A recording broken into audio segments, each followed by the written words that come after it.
I'm going to try today. It's really ticking me off that you're lying. You know what's ticking me off is that Mandis has adjusted this chair that we sit in some fashion to make it for short people. And so I have a tendency of putting my elbow here. And if you're watching on Super Talk TV, that's what's really ticking me off. Plus, you know what? I think our television situation in this studio is indicative of how I feel about the United States of America right now. We try our best to move ourselves forward in a positive direction, and we seem to only be taking steps backwards. I got TV in here now. You have television in there now? I do. I don't. Well, it's one or the other. You don't get both. That's what happened. Oh, they didn't. I bet they haven't hooked up the splitter. I bet we're stealing by splitting the cable into two ways. I don't know. I don't want to talk too much because maybe I'm hitting a little too close to the truth. But I don't have a monitor in here now. But you've got a monitor, so you can watch the soaps. Yes, I'm back to General Hospital during the show. Oh, man, things are looking up, Bell. You know why? Why? I just figured out how to fix the chair. Woo! Oh, now you're going to make him mad. All right. I found out where the knob was. Very exciting. I'm excited about today's contents of the radio show. It is, as I mentioned, episode 402. You are the most important component, so you give us a call, First Amendment Freestyle Friday, and all. At just after 1 o'clock, it is Friday. Jay Sinclair joining us, his first crack at the Georgia indictments, and I cannot wait. Plus, when Jay comes on air with us, you are invited to offer your legal questions on the super text line, and Jay will offer his answers as best he can. Debbie Matthews was at the Donald Trump event yesterday at the Four Seasons Hotel in downtown Nashville, and we will talk with her in the 2 o'clock hour. Also, if there is any update on a brewing story involving the special session, and by the way, Headless Bell, I meant to ask you to communicate with our good friend Representative Scott Sapicki on this front. He was scheduled to meet with the Senate clerk this morning at 10 o'clock. And I'm curious if there was any resolution to the reasons. I'll check. Yeah, for the reasons for that meeting. There is a special session coming up in the Tennessee General Assembly starting Monday afternoon at 4 p.m. Obviously, we will cover that comprehensively for you. But before we get too far away from it, I want to talk about the microcosm that is the TVs. So we seem to be moving backwards instead of forwards. And sometimes I get a bit frustrated because I witness as somewhat of a neutral observer how politics often devolves into infighting amongst groups of people who one would consider friends for the most part with regard to their political ambitions or their political ideologies. But because of mild disagreement, they decide to fight amongst themselves and simultaneous to that, ignore the real enemy.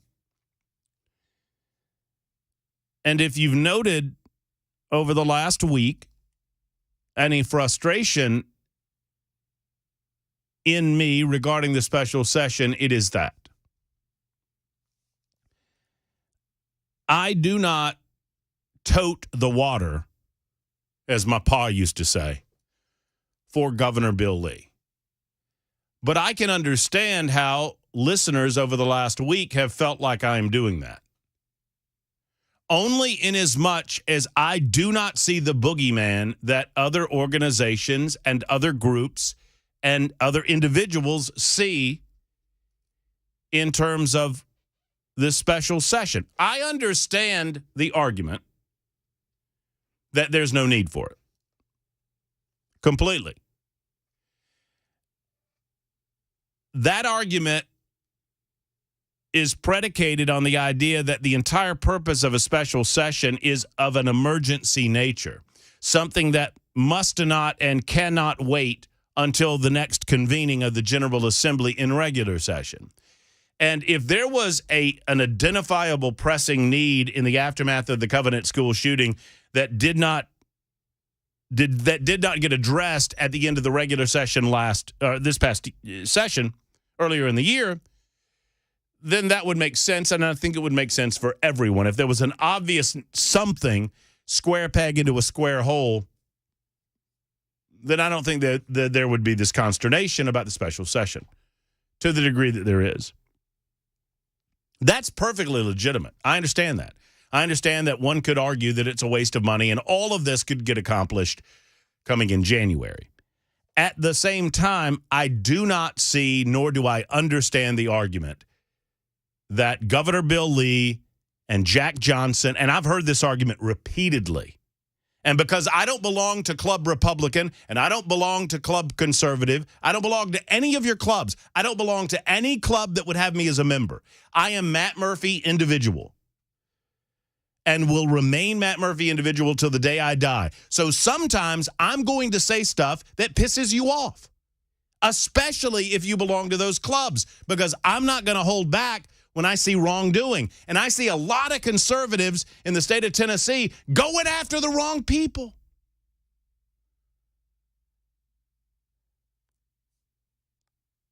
In the state of Tennessee, we are not currently, and here's what I mean by that, okay? In the state of Tennessee, we're not losing the gun battle. We're not. And under the leadership of Bill Lee, tell me how the Second Amendment has not been strengthened. It's my understanding that it has been. Some of you might disagree with that. But when I bring that up to people who are knowledgeable about all of these things, the only thing that they can tell me is that, well, he didn't go far enough.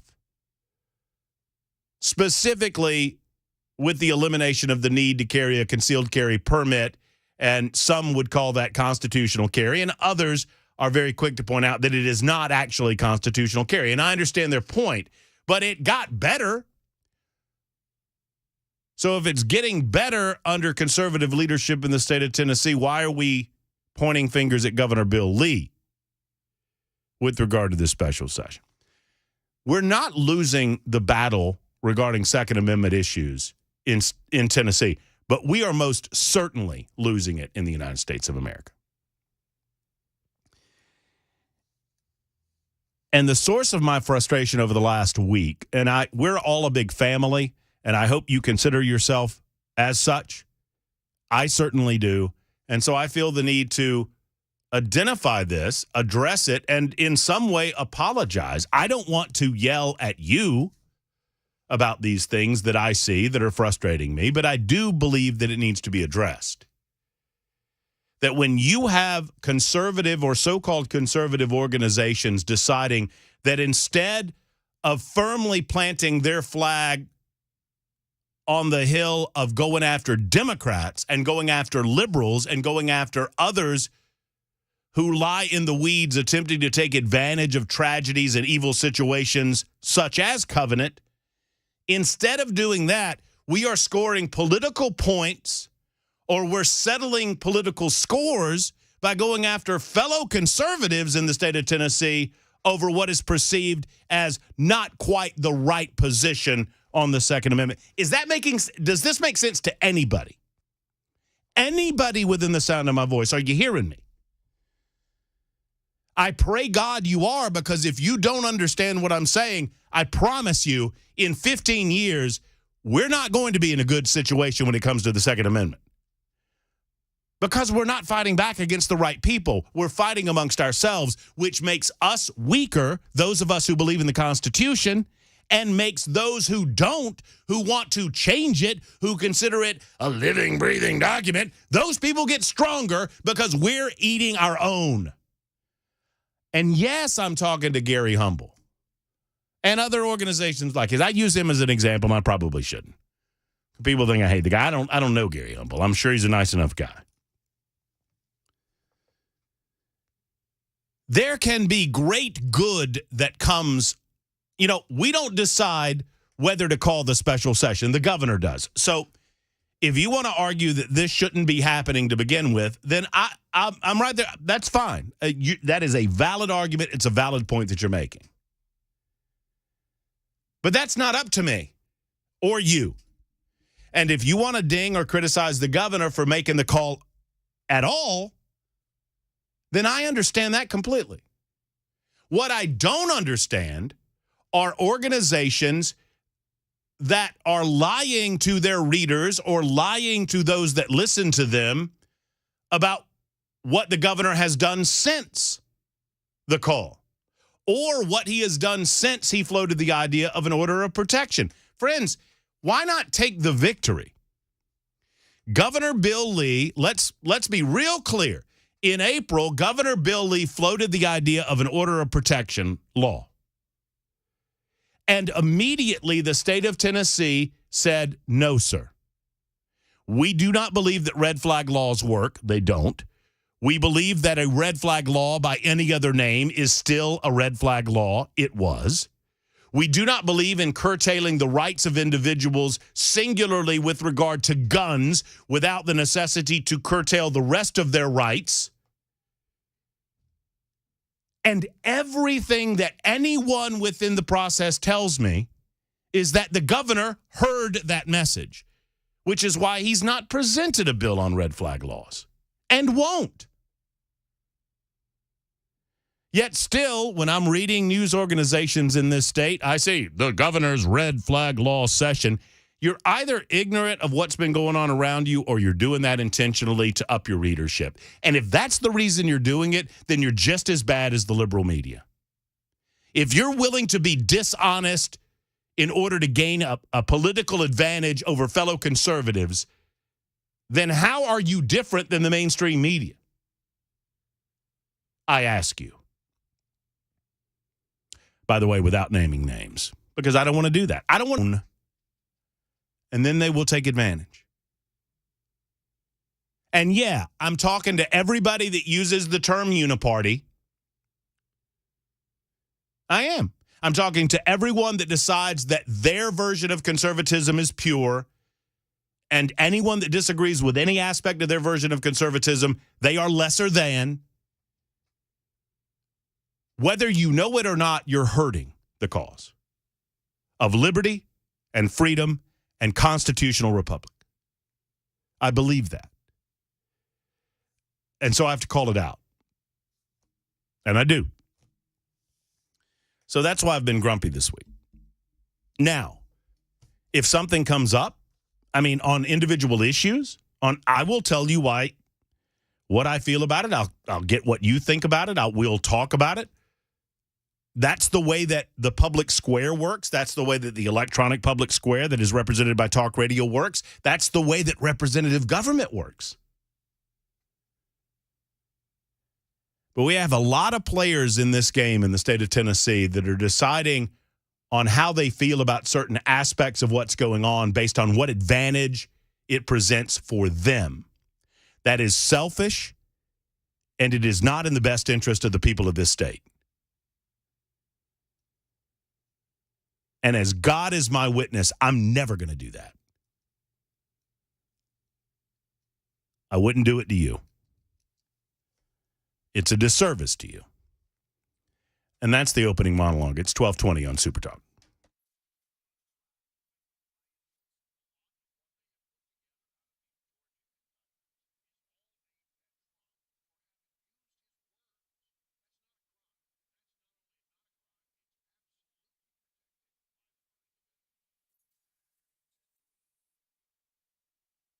United Structural Systems, USS. They like to say they guarantee their best, and they do each time they come to your home. I mean, well, hopefully they only have to come once, but, maybe it's once or twice if it's a waterproofing issue and a foundation repair issue. Maybe it's concrete leveling in the polylift system.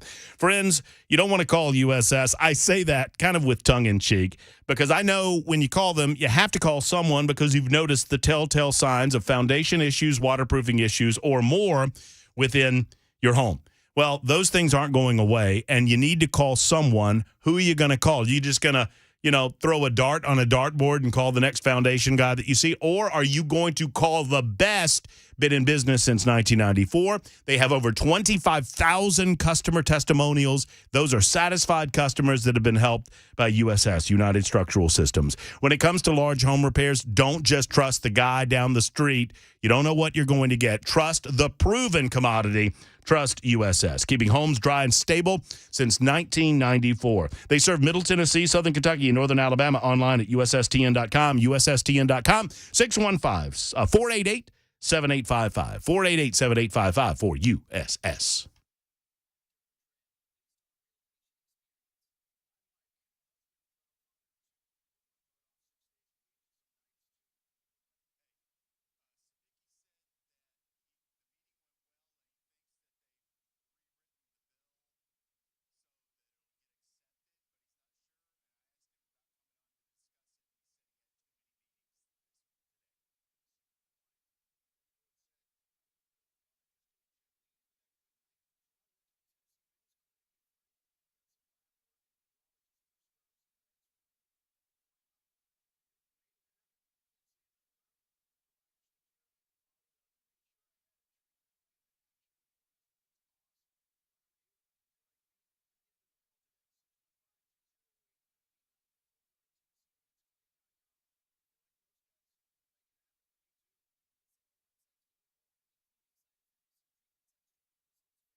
Hey, folks, it's Matt Murphy. Dr. Gill and the Dr. Gill Center for Back, Neck, and Chronic Pain Relief is located in Franklin, but really anywhere within the sound of my voice, it is certainly worth the drive. For over 30 years, they've been helping people alleviate back pain, neck pain, knee pain. They've helped me with my knee pain, and I'm going back next week for another treatment. I went in, I had some knee issues, and they gave me some ultrasound treatment. You know, Dr. Dominic initially gave me the examination, told me that it was not a structural issue. It was more of a soft tissue issue, as they call it, but they do that as well. You know, there was a time when chiropractic care was all about your spine and your bones and whatnot. Now it's so much more than that. With their laser therapy, which I received on my soft tissue, with the ultrasound therapy, they can help alleviate that pain in that regard and get you back up and running or playing pickleball or whatever it might be. So why not go ahead and make the call that so many others have made? If you're experiencing pain, don't rely on pills and do not rely on needles. Rely on the Dr. Gill Center. Telephone number is this, 615-882-4838, 882-4838 for the Dr. Gill Center for Back, Neck, and Chronic Pain Relief in Franklin.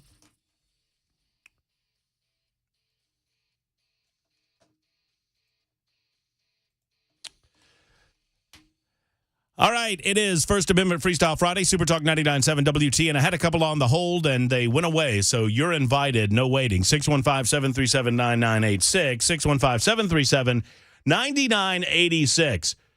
7422 on the Super Text line says, I like me some grumpy Matt. Man, oh man, thank you. I appreciate that. Tim says, bring him Matt. Yeah, thank you. Look, it is simply an observation from a neutral outsider. I love it more than anything when I get called a rhino.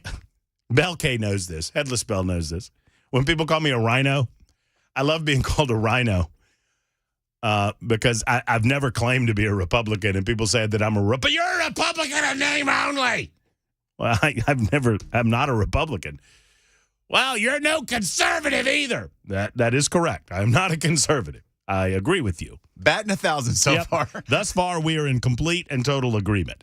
I am a libertarian with a small L, meaning that I do not belong to the political party that is the Libertarian Party, but I do believe in its philosophy of government, in that government serves best when it serves least or only when absolutely necessary, and that our constitutional rights ought to mean something. Our rights individually ought to mean something. I do believe that conservatism is the way to go in the future because, for the most part, they believe in some of those same principles. Now, there's no physical responsibility in conservatism anymore, which is sad but true. If you don't believe me, just look up the national debt clock and you'll get an eye-opener. That said, I want Republicans to win. Because I do not believe that Democrats value the Constitution anymore. They value their own power and control, and they believe in centralizing government to the point that they turn citizens into subjects. And they will do so by any means necessary. That is the enemy of the future of this country. And any and all infighting, while I understand individually it becomes important, what will send me over the edge are individuals that make up things for their own purposes. And what I have seen in advance of and leading up to this special session, I see a lot of conservatives making things up. And here's how it goes, folks, because I've been around the block a time or two, okay? They make something up that's never going to happen, such as Governor Bill Lee, Jack Johnson, Randy McNally, Cameron Sexton are all in on it. And all of them want this red flag jammed down your throat. And they're doing this special session. And they say there's no red flag law, but there's really a red flag law. And they're just waiting until you're not watching. And they're going to dump it on the table and vote on it and get out of town.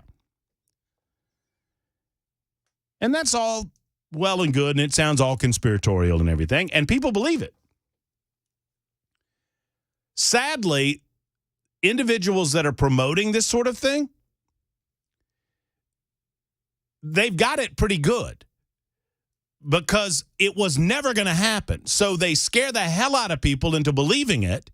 And when it doesn't happen, instead of going, you know what, our bad, that was never going to happen. You know, we're sorry, we misread the tea leaves. Instead of admitting that they were wrong, they'll claim credit. So the red flag law that's never, ever, ever, ever, ever going to pass the General Assembly isn't going to pass. And these organizations that are claiming that Lee's the evil guy and Johnson and Sexton and McNally and all these Republicans are evil and they're a part of the Uniparty and they'll take credit for, quote unquote, stopping them when it never was going to happen to begin with.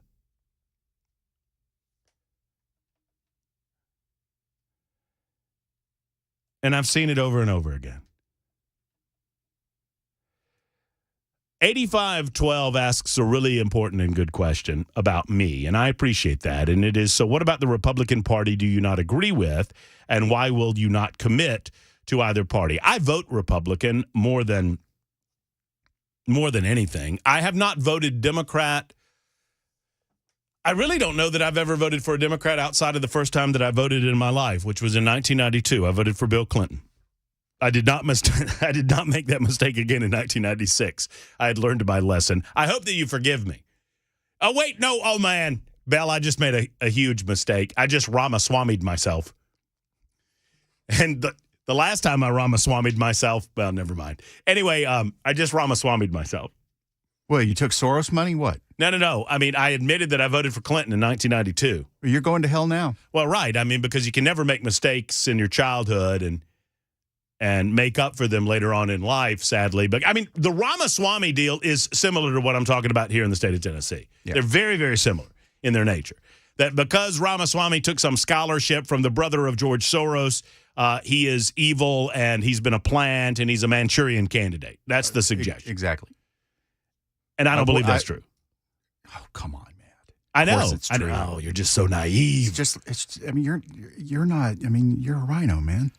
Brandy says, I wouldn't have admitted that one on the Clinton front. Look, Bill Clinton, I was young. I was in college. That's proof you're no conservative. He's playing the saxophone on Arsenio Hall.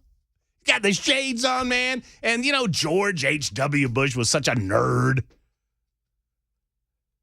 Y'all forgive me. I saw the light. I voted for Bob Dole in 96. I'm Bob Dole. Running for president. You're still not impressing me. That's all I had. Oh, man.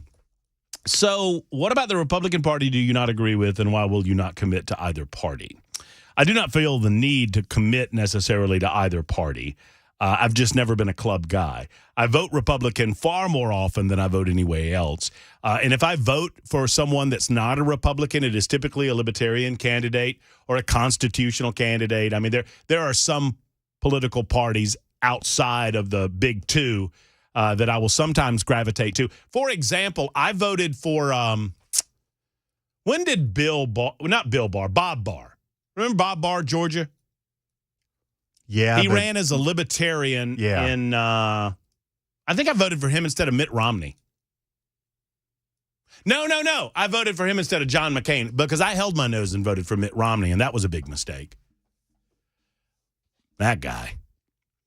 So the Republican Party gets too much into my personal business, and the Republican Party has lost its way with regard to fiscal responsibility. Sadly, there was a time when conservatives were actually conservative in terms of spending our money, and on the national front, they have lost their way. And they lose me when they overspend when they're in power, and they do it all the time. See Donald Trump in his 4 years as president of the United States. So that, I hope, answers your question. It's 12:33. More calls coming up. First Amendment Freestyle Friday. Friday J starts at 1:05 on Super Talk 99.7 WTN.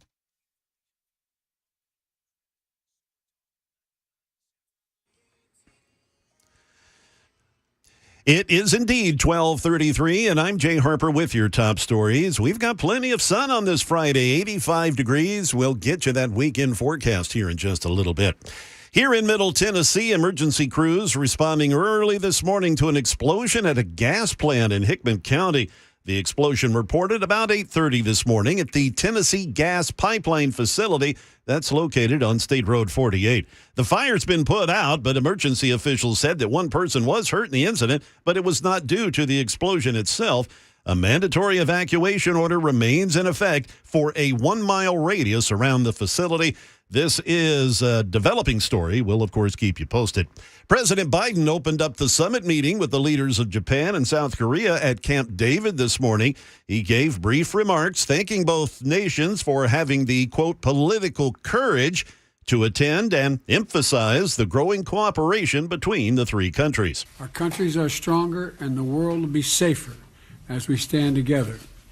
And I know this is a belief we all three share. This summit expected to last throughout the weekend. More Tennessee lawmakers are filing bills they hope to see addressed during the upcoming special session on public safety. You've been hearing Matt talk about it here this afternoon. In addition to addressing mental health care access and costs, some bills are also expected to expand which juveniles would be tried in adult criminal court for certain offenses.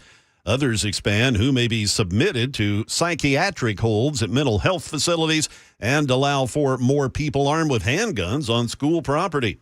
The session begins on Monday. It's expected to last at least 3 days. That is the latest. I'm Jay Harper. We've got weather next, and this is WTN News.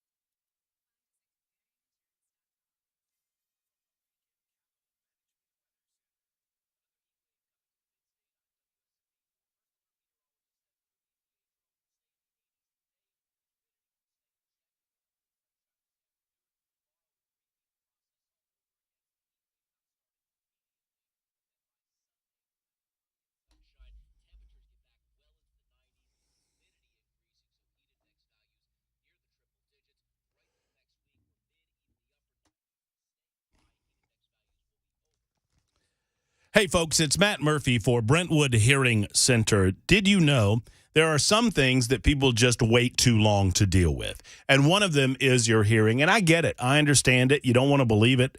You don't want to believe that it's a permanent issue. You want to believe that it will go away. Sadly, when hearing loss occurs, most often it doesn't go away. That's where Ronnie and his team at Brentwood Hearing Center come in. They're doctors of audiology, want to sit down with you, talk with you, put you through your paces. They'll do a few tests on you to see where you are regarding hearing.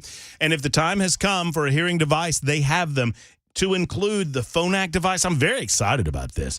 The Phonak device is a Paradise Life hearing aid that is the world's first completely underwater hearing aid. Whether you're splashing around in the pool or you're working in the yard and you're sweating in the Tennessee heat, you don't have to worry about your hearing device getting wet. Give them a call today at 615-377-0420. If you think you're losing your hearing, you're losing conversation in public, you're losing conversation around friends and family, give their doctors of audiology an opportunity to present to you some alternatives to not being able to hear. It's Brentwood Hearing Center. Better hearing for a better life. 615-377-0420.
Yeah, getting funky in your lunch hour. It's the Matt Murphy Show, Super Talk 99.7, WTN. A good afternoon to you. 615-737-9986. We give those numbers often and as quickly as possible. Just to keep you on your toes, you can either utilize that as a phone number and dial us up like James has done. We'll get to James in a moment. Or on the Super Text line, and many of you weighing in on the Super Text line and asking some very important questions. I'll circle back to some of those questions in just a moment. Bell K, I do these things so you don't have to. I like to say that. You know what I did last night? What'd you did? I watched the Nashville, I can't even get it out without laughing. I watched the Nashville mayoral debate on education. And who was included in this? That would be Freddie O'Connell and Alice Rowley. And it was specifically about education. It was an hour on education. And it was an hour of my life that I'll never get back, although I feel it important to report back to you that Alice Rowley is all in on SROs in our schools and school safety.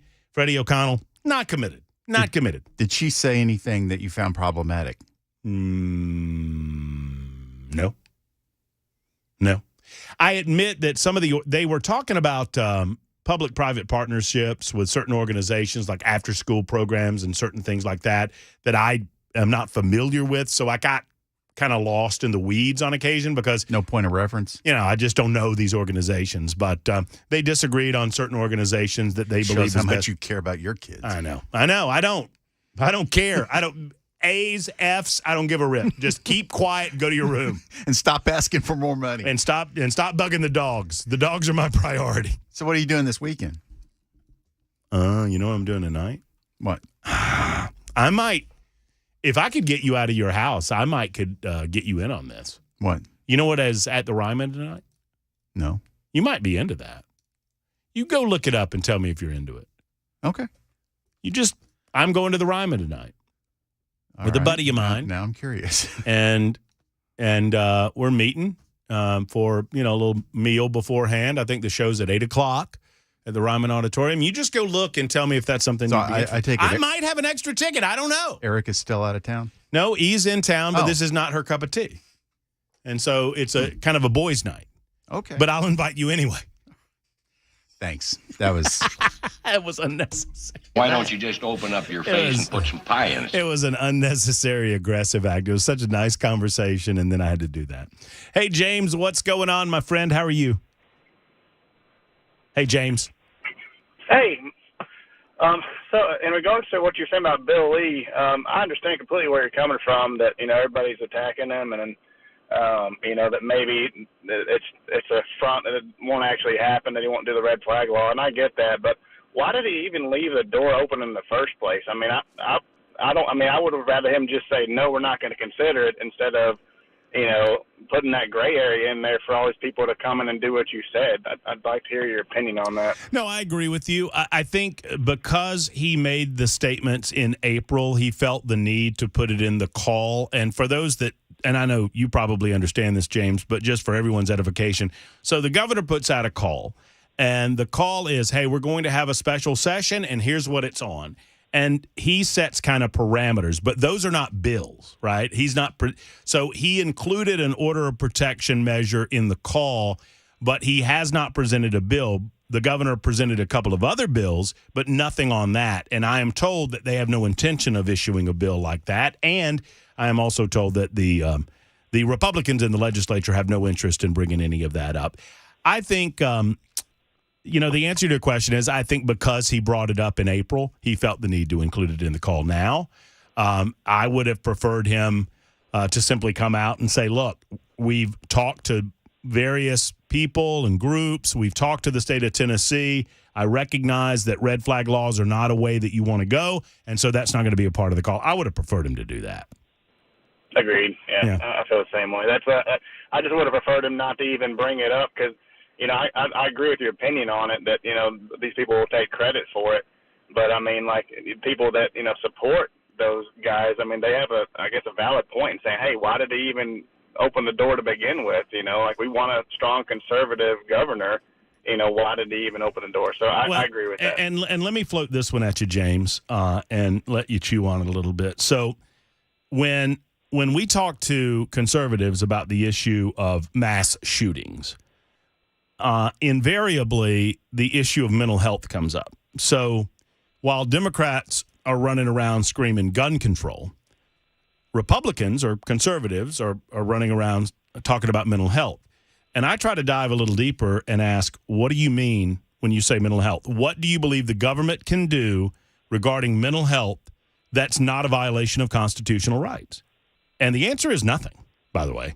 I mean, so when conservatives talk about, okay, let's tackle this on the mental health front, I do think that in some way the Lee folks were trying to split the baby, because they were asking, is there a way, if someone demonstrates mental health issues, to temporarily curtail their rights to make sure that they are not going to do something like shoot up a school? And in doing that, rightly so, people pointed out that it's been tried in other states and it hasn't worked in other states, and that amounts to a red flag law. So I would flip it around too and say, if we're going to stand firm on the issue of red flag laws, then What about mental health do conservatives, or what are they talking about when they bring this up regarding mass shootings? So you were so I guess what you're saying is you would, these people are attacking a governor, but they just mislabel, or they try to label this as a gun grab instead of, hey, let's do something about mental health issues, in regards to gun ownership. Well, right. I mean, so we start, forgetting Lee and the conservative groups that are coming after him. If you and I are just sitting around having a beer or whatever, James, and we're talking, and we say, I say, well, James, I don't think crazy people should have guns. And you say, yeah, that's true. If you're insane, you shouldn't be able to have a gun because insane people do bad things with guns. All right, so we agree on that. And I don't know, I don't want to put words in your mouth. Maybe we don't agree on that. But I think it starts with if you have demonstrated a clear and present danger to yourself or to other people, should that give the government the authority to curtail your rights? Yeah, so I guess I'm on Bill Lee's side. If it's a mental health concern that he's trying to bring up as far as a quote unquote red flag law, then I would follow him on that. But I like to your previous point where people are attacking them. I think they're just labeling it as he's trying to grab your guns. He's trying to grab your guns, either a way to fundraise or whatever, or bring attention to their causes. I mean, I don't know what their purpose is, but I tend to lean more toward Bill Lee being a good governor, and I think he's got a good head on his shoulders, and I think his heart's in the right place. So maybe it's just a way that everybody's trying to label it. I'm not sure. I appreciate I love the conversation, James, and I think we need more of this type of conversation, and I appreciate you calling in today, and it reminds me that on this issue, maybe it's time to reset. Red flag laws do not work as they have been written and as they have been passed and as they have been implemented in states that have them. So they traditionally do not preclude individuals that wish to obtain guns, oftentimes in a legal fashion, from getting them. What the philosophical question starts here. If you have been determined to be mentally insane, does that preclude your constitutional right to own a gun? There are plenty of people that would argue no. That there is no exception to gun ownership in the Constitution of the United States, and being the supreme law of the land, there should be no exception in the individual states. There are others that will tell you, of course. Here's what I would say, that if you are determined to be mentally incapable of an evaluation between right and wrong, if you are determined through an adjudication process, and that's tricky. I hear all of you out there saying, "Well, who's doing the evaluations, Murphy?" Yep, you're right. That's the tricky part of all of this, isn't it? But wait for the end. If it is determined by credentialed and credible individuals in the field of psychoanalysis, and it is checked off on by an arbiter of some note exterior to the process, meaning a third-party judge, for example, that you are mentally incapable of understanding the difference between right and wrong, and that you are a direct and real present danger to yourself or to other people, then I don't think we should take your gun ownership rights away. I think we need to take a lot of your rights away. So for me, this has never been about whether or not we need to re-engage in the process of taking one's guns away or engage in that. It's a matter of how we evaluate mental health, and when we determine someone is such a danger that they need to be removed from society to a point that we take away all of their rights, not just their gun rights. So when conservatives talk about, well, we need to do something about mental health, what are you talking about? Exactly. You know what we need to do, and it's a place that I don't see my conservative friends going. We need to launch a full-throated and complete investigation into the pharmaceutical industry and how much money they've given to politicians over the last 40 years and the damage that they are doing to American citizens with all of the drugs that we are pushing down our gullets. If you want to get to the heart of some of the psychotic episodes that we're seeing in the United States, let's do an evaluation on the types of drugs that were in the system of the Covenant School shooter or the types of drugs that she was being given. Let's do an evaluation on school shooters and mass shooters and find out exactly what they are taking and why, and how much the pharmaceutical industry has affected legislation on the federal level and on the state levels, and how much money they're giving to politicians. You want to talk about mental health? Yeah, I'm willing to talk about mental health. I'm willing to go there. We are going to learn somewhere down the road that the pharmaceutical industry has cost more lives than potentially it saves. And I believe that. 1252 on Super Talk.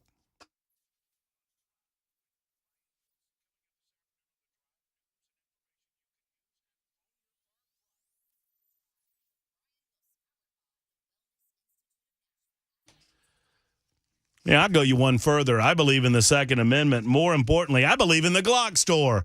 And I believe in your Second Amendment right to get out to the GlockStore this weekend and check out all of the various selection of Glocks and other guns. They've got handguns. They've got long guns. They've got it all at the GlockStore. They've got accessories. You know, I keep threatening. Bell K laughs every time I say this, but I keep threatening to get me some of those underpants with the concealed carry pocket in them. Now that I'm losing a little bit of weight, I think I can pull it off. They've got concealed carry underpants at the GlockStore. Don't believe me? Go and see them. They've got 35,000 square feet. They've got accessories. They've got anything you can imagine related to the Second Amendment and firearms, and they've got the best trainers in the industry.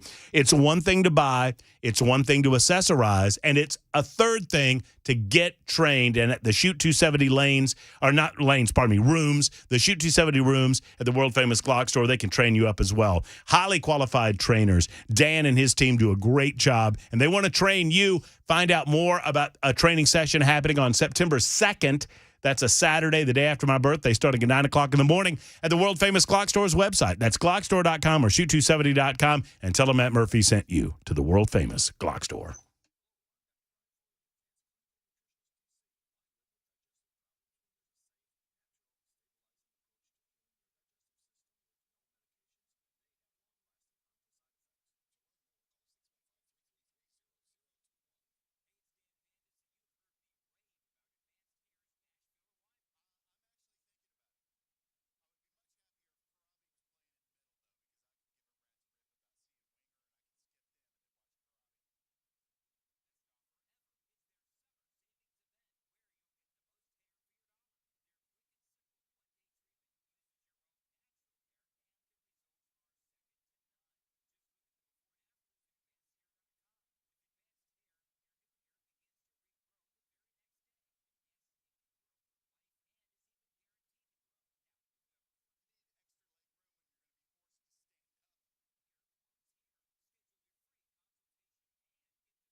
Good afternoon. It is exactly 1 p.m., and I'm Jay Harper with your top stories. Sunshine and 85 degrees. A full forecast is on the way. Here in Middle Tennessee, emergency crews were called to an early morning explosion at a gas plant in Hickman County this morning. The explosion reported at about 8:30. It happened at the Tennessee Gas Pipeline Facility. That's on State Road 48. The fire's been put out, but emergency officials said one person was hurt, but it wasn't due to the explosion itself. A mandatory evacuation order, which is still in effect, has been issued for a 1-mile radius around the facility. We're keeping an eye on that story. A rare hurricane is heading towards Southern California. Here's ABC's Brian Clark with more on the potential impacts. Hillary's expected to make landfall on the Baja Peninsula, but as it moves north, the storm is going to bring heavy rain to Southern California. That's led the National Hurricane Center to issue California's first ever tropical storm watch. The most significant impacts are likely to be felt inland, especially deserts, where there are warnings of potentially historic flooding. The risk of extreme rain in Los Angeles is light, but that could change depending on the path the storm takes. A trilateral summit with the leaders of Japan and South Korea and the U.S. is now underway at Camp David, marking the first such gathering at the presidential retreat since back in 2015. ABC's Selena Wang, she discusses the impact of these meetings in the Indo-Pacific. This is not a mutual collective defense pact. This is not a NATO, despite criticisms from China, and we've heard U.S. officials trying to emphasize that. It's also delicate here for Japan and South Korea. These are two countries that are close together geographically. However, they are trying to move past decades of hostility, of distrust that really stems from Japan's colonial and wartime history. That is the latest news. We've got weather on the way. I'm Jay Harper, WTN News.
Tennessee Men's Clinic is simply put the best when it comes to men's-specific health care in Middle Tennessee, and I'm proud to talk about them, especially when it comes to your energy levels, especially if you are of a certain age. Guys, I'm telling you, you don't have to put up with this. If you're low on energy, if you're not feeling it at the gym, if you're not feeling it doing yard work, and perhaps if you've noticed it is manifesting itself in the bedroom, then I encourage you to go to Tennessee Men's Clinic. I know it's a hard call to make. I know it's difficult to make the admission that things aren't going right, and you don't want to do that. You want to whistle past the graveyard. Don't do that. Most men wait far too long to make the call, and they are so pleased when they finally do call Evan Bass and the rest of the crew at the Tennessee Men's Clinic. Go to TennesseeMen'sClinic.com to find out more information. TennesseeMen'sClinic.com to find out additional information. Or better yet, simply give them a call to make the appointment right now. 615-208-9090. That's 615-208-9090 for our good friends at Tennessee Men's Clinic.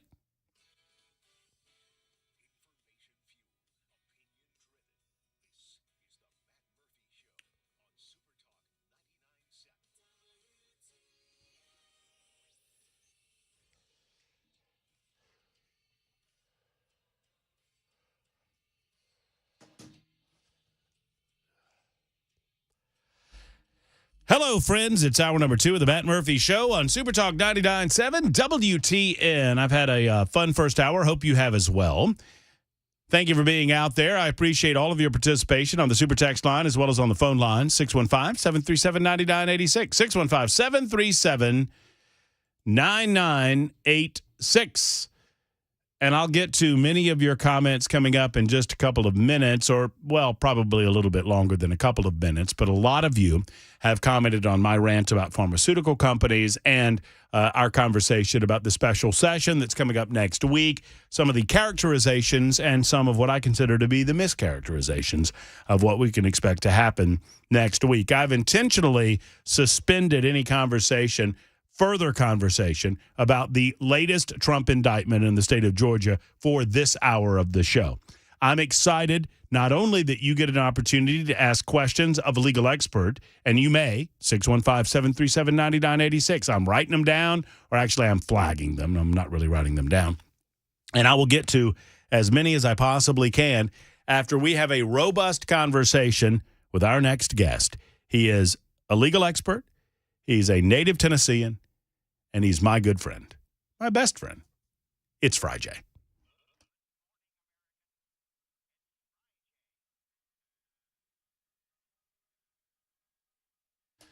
All right, boys and girls, ladies and gents, children of all ages, it's time for Friday. Our man Jay Sinclair is on the line.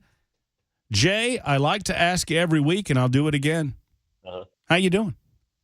You know, if I were any better, Matt, I would be that dog you sent me on Twitter who figured out how to work the ice dispenser on the door of the refrigerator. You remember that? I thought you would like that. And I remember because I asked you if you thought you could teach Olivia how to do that. I am not showing her that video. No. She'll sit there for hours until she figures it out. So it's this great. Jay and I have a mutual affinity for dog videos on social media, on X, which used to be called Twitter. And there's a dog that I found is a Great Dane. And he has figured out how to push the ice machine with his nose and get ice out of it. And so he kind of pushes it, it doesn't work. He pushes it, it doesn't work. He pushes it again, and all the ice comes out, and then he just goes around getting him some ice cubes. It's pretty funny. It's funny. Well, Jay, what do you want to talk about? Anything going on in the legal profession that we need to discuss? No, it's all, kind of a quiet, hot summer, dog days of summer. All the lawyers kind of hold up out at their fancy lake houses, I guess. Not doing much. Mm-hmm. I wonder what Trump's legal bills are these days. Oh, man. I don't know how does that work? In terms of setting date, let's start here. We've now got 4 different indictments against Donald Trump. Right. And all of them want their own bite at the apple. And if you believe, like I do, that there's some politicalization to these prosecutions, then you think? You know what I'm saying? So, oh no, they just randomly picked the Monday before Super Tuesday. How does that work from a legal representation standpoint? Will he have 4 different teams of lawyers? Or, I guess that's up to him, right? Yeah, no, it's up to him. Yeah, I would think he probably would, because there's very different issues. And of course, it's different venues. And that matters too, Matt. So yeah, it's going to be pretty much full-time work on each case. So I'd be surprised if any of the people that are really doing a lot of the heavy lifting are involved in more than one case. Do you have any sense, or is it impossible to know yet what order any of this is going to go in? And does Trump have any legitimate claim to go into, for example, Georgia? And we bring this up before we dive into the Georgia case, but would you not go into Georgia and say, hey, I can't be here on Monday? That's the day before Super Tuesday. Now, the court's probably not going to care, I guess. What? Right? Well, here's the starting point of all this, Matt. This is not about law. This is about theater. Mm-hmm. This is about public consumption, and anyone that's paying attention to this has to understand that. So things are not going to proceed as they would in a run-of-the-mill case because it's all about public consumption. It's all about either getting Trump to withdraw from the race, or I guess to scare people off from him. And, that's the thing we talked about, whether he wants the cases tried before or after the election. Or it's about, convicting him before the election. Right? Mm-hmm. So all of it, that's what matters. The kind of the normal rules don't apply here. In federal court, he's entitled to a speedy trial. Well, probably in state court too. They're a little bit more strict about that in federal court. But I believe I've gone both ways about this, but I still am not 100% sure, man. But I think it's probably in his interest to not have these trials before the general election.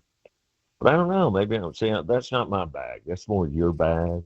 I mean, how many votes does he lose just because these things are out there, as opposed to trying the cases and winning them, or for that matter, trying the case and losing them? I mean, I think the worst outcome for him is trying the case before the election and lose.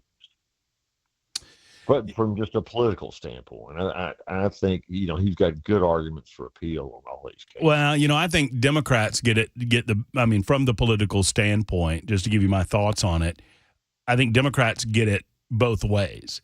If he has the trials beforehand, you're keeping him off the case, you're keeping him off the campaign trail. Now, the worst case scenario would be he wins them, and then he's exonerated. But either way, you're trying to ding him with that 20% of the population that's not paying any attention.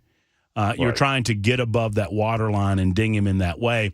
And I think it's working because people that don't pay attention, when you ask them questions, the man on the street type of question about, hey, Donald Trump has been indicted on 91 separate counts. Do you think he's guilty on any of those counts? And people say, yeah. And they're saying, yeah, just because of the sheer number of them, right? Exactly.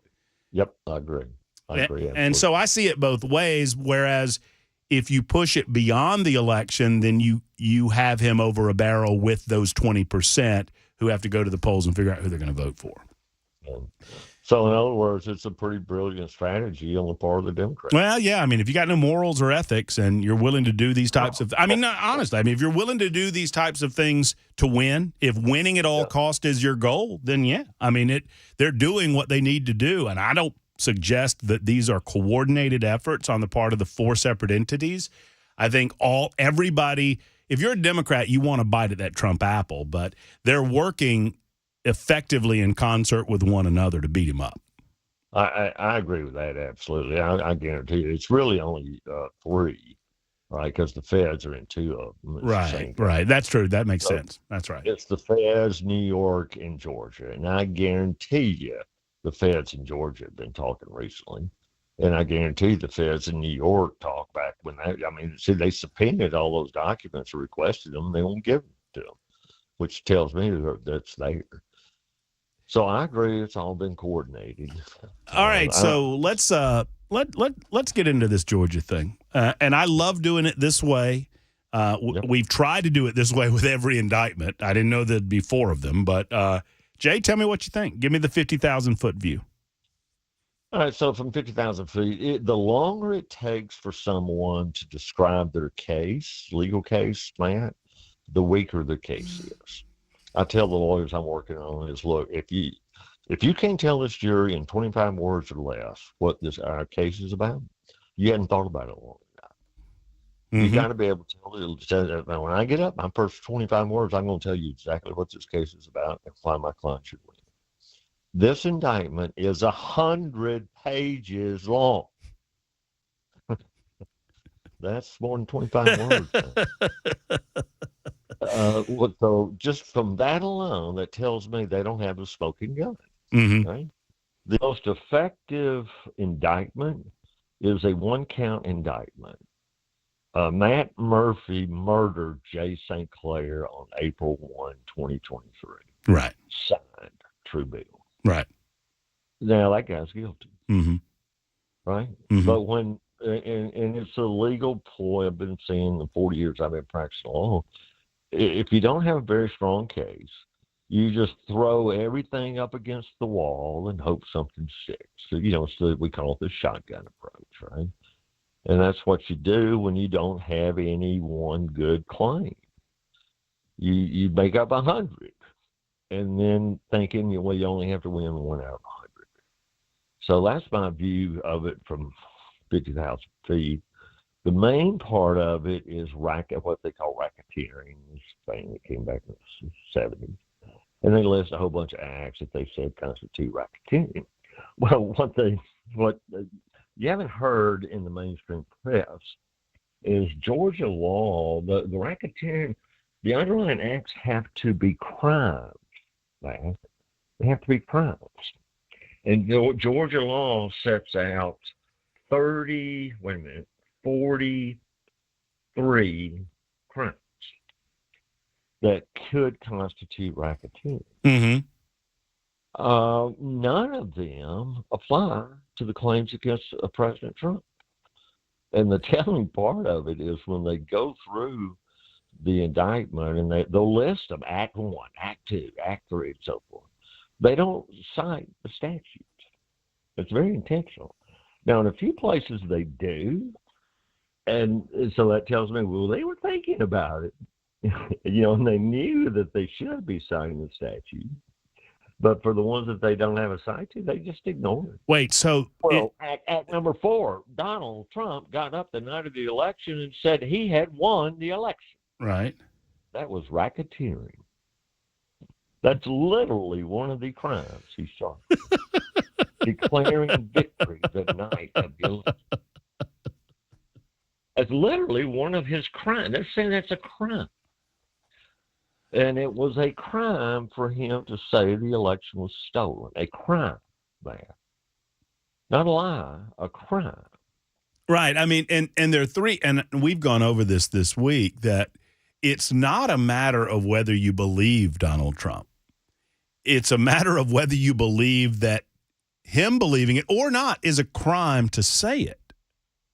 And that's what's frightening to me, is that some people are saying, well, I don't think the election was stolen, so they maybe have a point. No, Donald Trump is allowed in America, at least the America that I believe in, to believe as he believes and to state his belief that the election was stolen. And whether he's right or wrong, and tell me if I'm wrong here, Jay, whether he's right or wrong is of no consequence in terms of criminal charges. That's right. I mean, so with some of the crimes that he could be guilty of, but they don't accuse him of, is forgery. He's not accused of forgery. Bribery. He's not accused of bribery. Now, here's one they cite for several people. False statements against public officers. And that's this whole, the second set of electors involving those people. Well, they don't accuse Trump of that, and I don't believe that the people that were involved in that committed that crime. But that's one that they do actually cite to. False statements against public officers. Attempted murder? No, it's not in there. Tampering with evidence? Not in there. Commercial gambling? Not in there. Controlled substances? Not in there. Payday loan? You think Donald Trump's ever made a payday loan? I don't think he has. Maybe. I don't know. So, I mean, it's all it really comes down to is making a false statement to a public official, but really has to be under oath. So it's a stretch, man, but here's the deal. When clients call me and they got a new case, they tell me about it. You know what my first question is that I want to know about the case? The very first question. It's not, well, who's filing the case? It's not, well, what's the case about? Well, they maybe tell me a little bit about the case. Can I guess? I Yep. guess? Please. Who's the judge? Who's the judge? You're so smart. Well, no, I've just been around you long enough. You've been around me a long time. And that's exactly right, man. The first thing I want to know is who is the judge. I care more about that than who's the lawyer on the other side. because who the judge is can make a huge difference. Where it is, what venue it is, can make a huge difference. If the case is in Davidson County, then that's quite a bit different than if it's in Franklin County or Williamson County. And that's what's really most important about these cases right now. You know, you got one of them in New York City. New York City. And which is not a favorable forum for Trump. No. And you got the other one in Atlanta, which is not a favorable forum for Trump. You got one of them in Washington, D.C. That's his worst facts in these cases, is the venues, including both the judge and the juries. You know, he's got the one down in Florida where he's maybe a little better off, at least in terms of juries. It's odd because I think in my analysis, and I lean heavily on your analysis in some of my analysis, but in my analysis of the 4 indictments, the one where they may have him on a process crime or two is the most favorable venue for him. Does that make sense? So the case It does, but I'll say this about that, man. We're talking about these documents down at Mar-a-Lago, the defense documents. You know, if he mishandled that at that time, knowing everything he knew, having been haunted like a witch for 4 years, if he played fast and loose with those, man, he's got that whipping coming. And I just don't think he's that stupid. He's arrogant. There's no doubt about that. But I just don't think he's that stupid. We'll see. I'm going to ask Jay Sinclair after the break. It's 1:21. We've got Jay Sinclair with us. You can ask legal questions of him of any type just on the super text line, 615-737-9986. We've already gotten some in.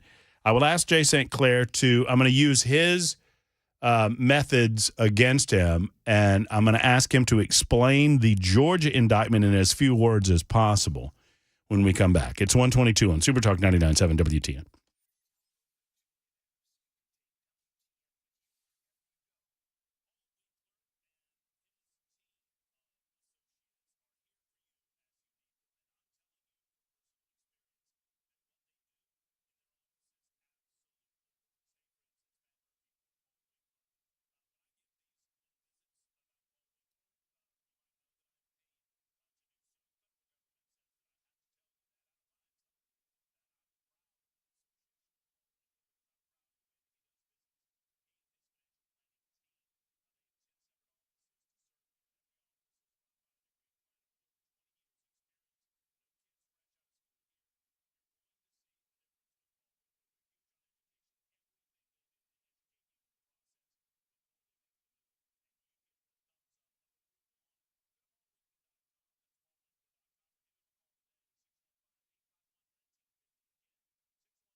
Super Talk 99.7 WTN 125. Matt Murphy and you, First Amendment Freestyle Friday. We also have Jay Sinclair with us, our good friend and legal expert, breaking down the latest indictment. There seems to be one a week nowadays.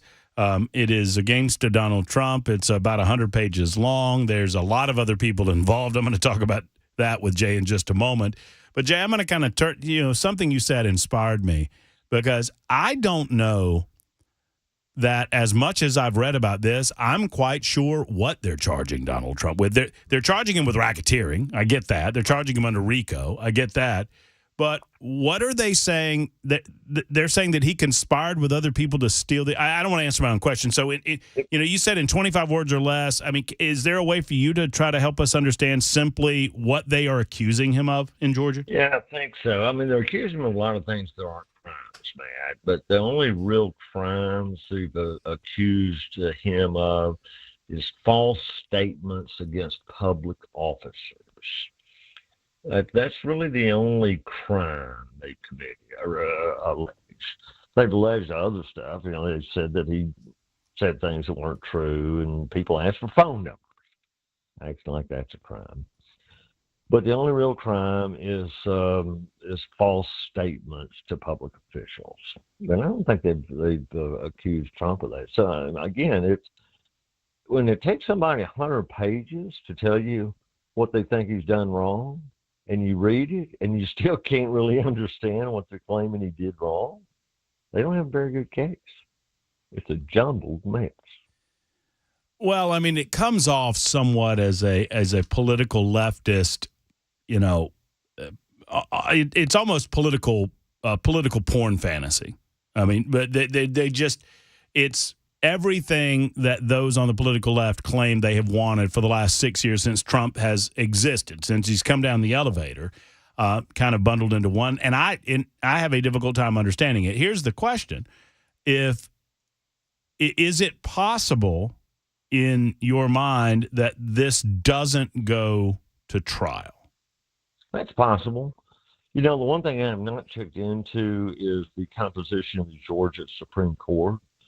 The way it works, Matt, is a defendant can move to have a case dismissed prior to trial. And if the judge dismisses it, it's dismissed. I don't think this judge will dismiss it. But they probably don't have an absolute right to appeal, but there may be a permissive right to appeal under Georgia law. I'll find that out before we talk next week. And so it's possible that they could move to dismiss, the trial court denies it. They then seek permissive appeal to the Georgia Supreme Court, and they may take it. Now, I just don't know what the composition of the Georgia Supreme Court is, because I know they get some Democrat statewide elected people, but it's possible that the Georgia Supreme Court could throw it out before trial. That's possible in New York, too, but I think less likely. And it's possible in the federal cases. So if it and it's my understanding that if it doesn't get thrown out, Donald Trump could get elected president but would not have any authority to pardon himself in this case because it's a state case. It's not a federal issue. Exactly. Same is true in New York. Yeah, he may be governed from Georgia State Prison. Jay, here's my question: is his roomie going to be a Secret Service officer? Well, I heard some. I think I heard some of our guys talking about that would make a pretty good sitcom. Donald Trump and his favorite Secret Service guy in the jail together. I mean, it's just we are living in wild times. Jay's with us for another segment, and I've got your questions lined up for him. We'll turn our attention to those questions. Some of them having to do with the Georgia indictment, others having to do with unrelated matters. We'll get to them in a moment. 615-737-9986. It's 1:30 on Super Talk 99.7 WTN. Jay Harper coming up.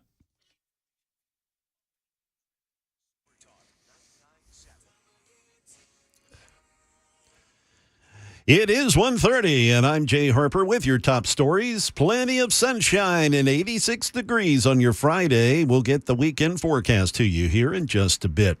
There's word of a planned sit-down between Donald Trump's lawyers and the Georgia prosecutors that are charging him and 18 others with racketeering. Sources tell ABC News the meeting early next week between Donald Trump's attorneys and the Fulton County DA's office is aimed at working out the terms of his bond package, Trump's conditions of release. DA Fonnie Willis says all 19 co-defendants have until next Friday to voluntarily turn themselves in for booking at the Fulton County Jail. Arraignments before a judge would take place right after Labor Day. That is Stephen Portnoy reporting. The Southwest and California, they're bracing for Hurricane Hillary. It's now a Category 4 storm. Coachella Valley and Palm Springs are now under a tropical storm watch. Shane Reichert is the spokesperson for the Riverside County, California's Emergency Management Office.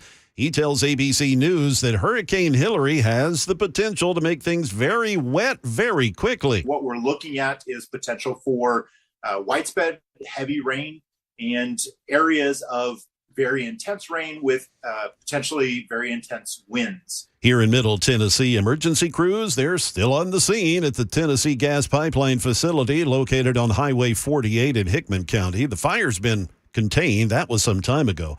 A mandatory evacuation order for a 1-mile radius around the facility is still in effect. According to Fox 17, Kinder Morgan, who owns the facility, says it appears the incident was due to an equipment failure at a natural gas compressor station. That is the latest news. Weather is next. I'm Jay Harper, WTN News.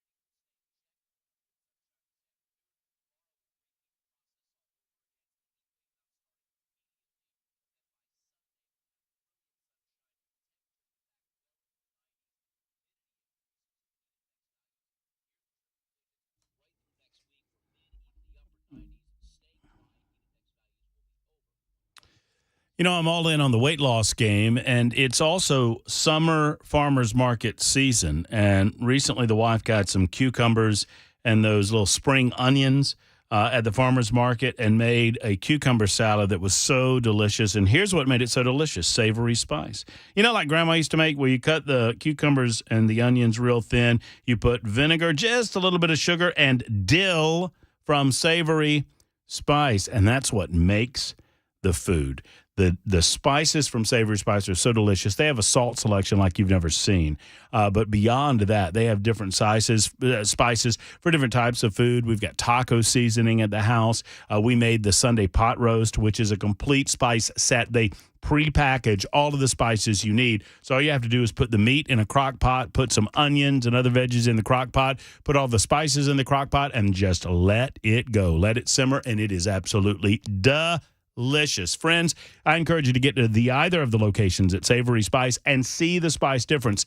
You know, we're all grown-ups, right? And we try to eat better, and we try to eat better in terms of the class of food we're buying. So we're buying the better cut of meat. We're buying the better cut of salmon. We're buying the better veggies at the farmer's market. Now it's time to buy the better spices at Savory Spice. You up your food game by upping your spice game. You up your spice game at Savory Spice. 2 locations, L&L Market in Nashville on Charlotte Pike and right off the square in Franklin. Tell them Matt Murphy sent you to Savory Spice.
Super Talk 99.7 WTN.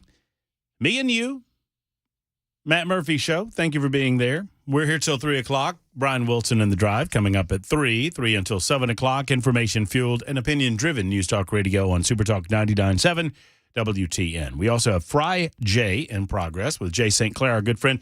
If you have any questions, now's the time to get them in, and a lot of you have already done so. Jay, I am not going to embarrass you to tell you the level of accolades that I get on a regular Friday basis when you're here. I mean, my goodness, I think they like you more than me. I'll be honest. Man, thank you for sharing that with me. I appreciate it. I think that's a given. It is. That's a pretty low bar, Jay. Let's be. But all right, here come the questions. I have had three of the one question, which I think you get a kick out of, is Craig wants to know that since you've read the indictment, have they charged Donald Trump with removing the tag off the mattress? That is a great question. I was just reading some of the stuff.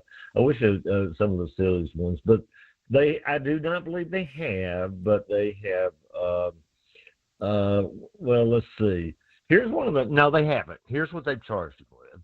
On December 5, Trump called Governor Kemp and asked him to call a special session of the Georgia General Assembly. Called the governor and asked him if he'd call a special session of the Georgia General Assembly. That was an act in furtherance of the conspiracy. So his crime was calling the governor and asking if he'd have a special session. Man, this goes on for pages and pages.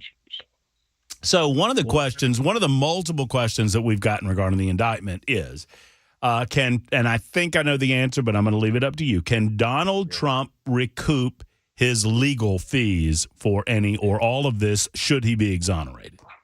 Man, that is really hard. I mean, the answer is it's theoretically possible, but practically speaking, no.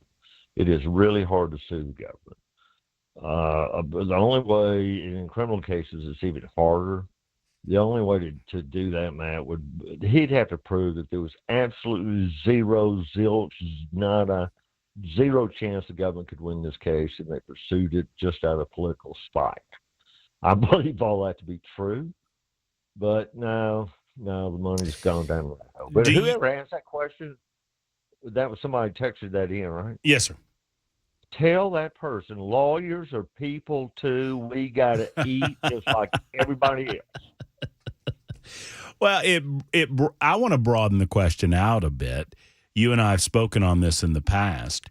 Do you believe that we would be in our judicial system better served in civil court with a loser pays system? Absolutely. I've been saying that for years and years and years, man.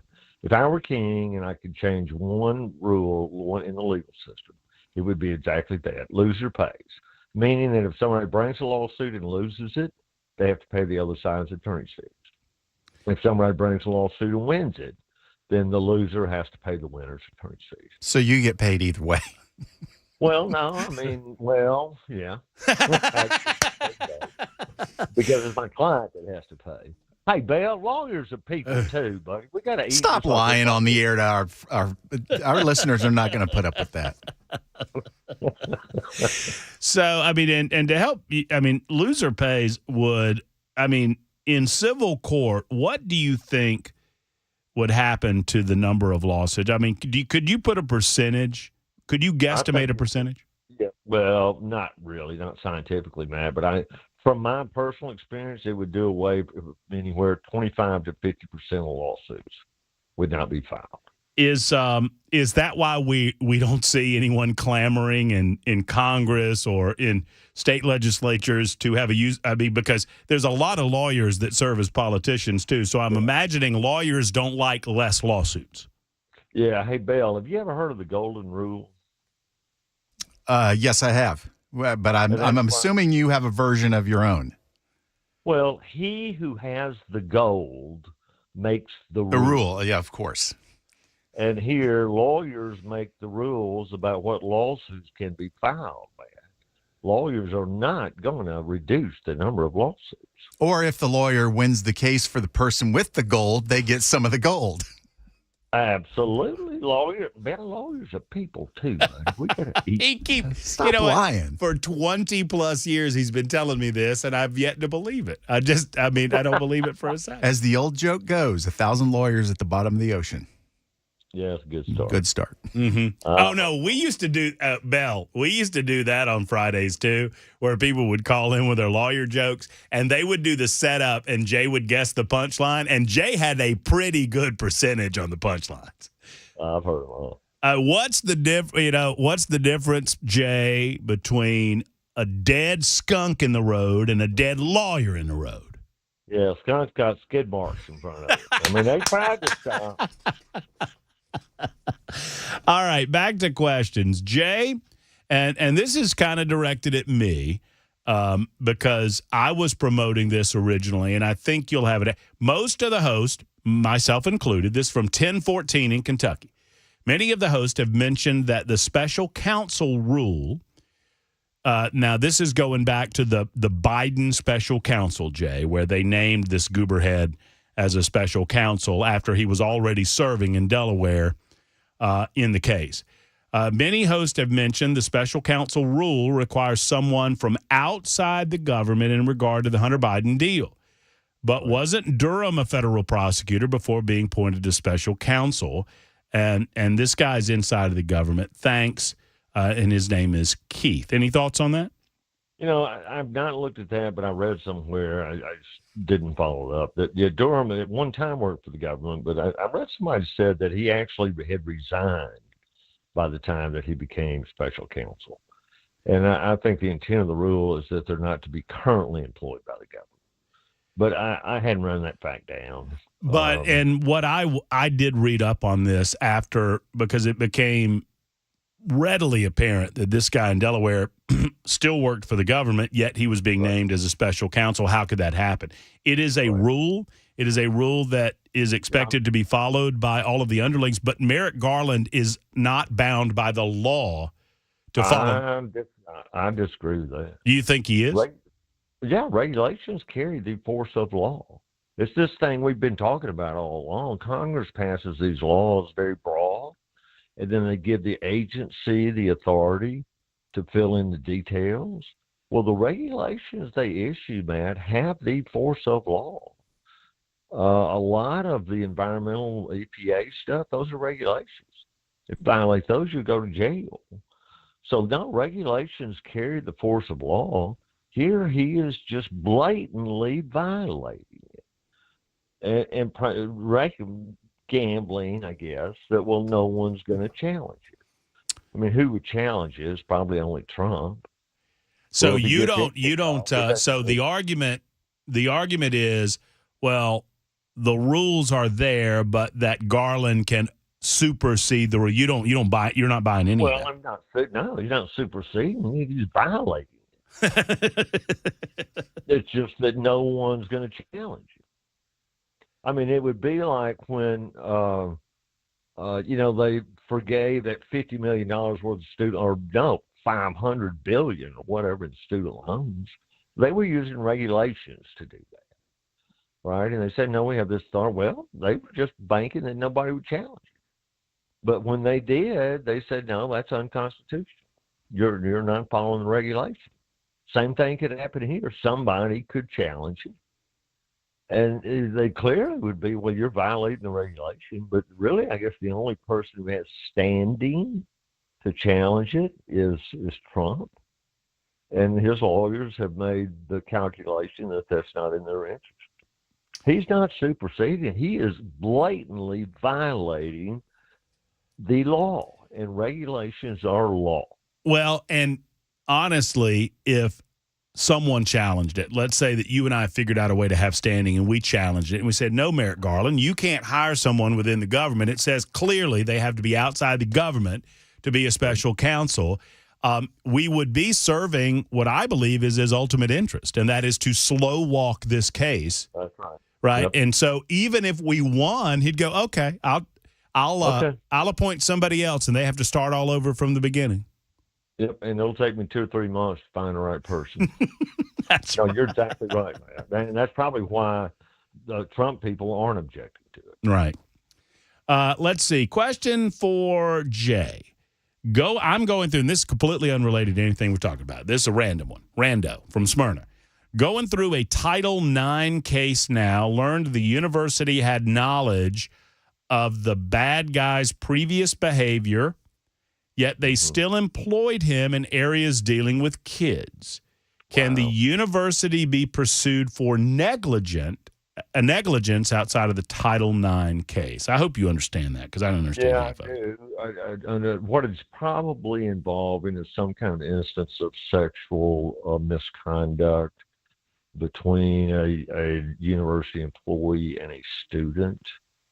And it would depend, if the university is a public school, I'm going to guess it's in Tennessee.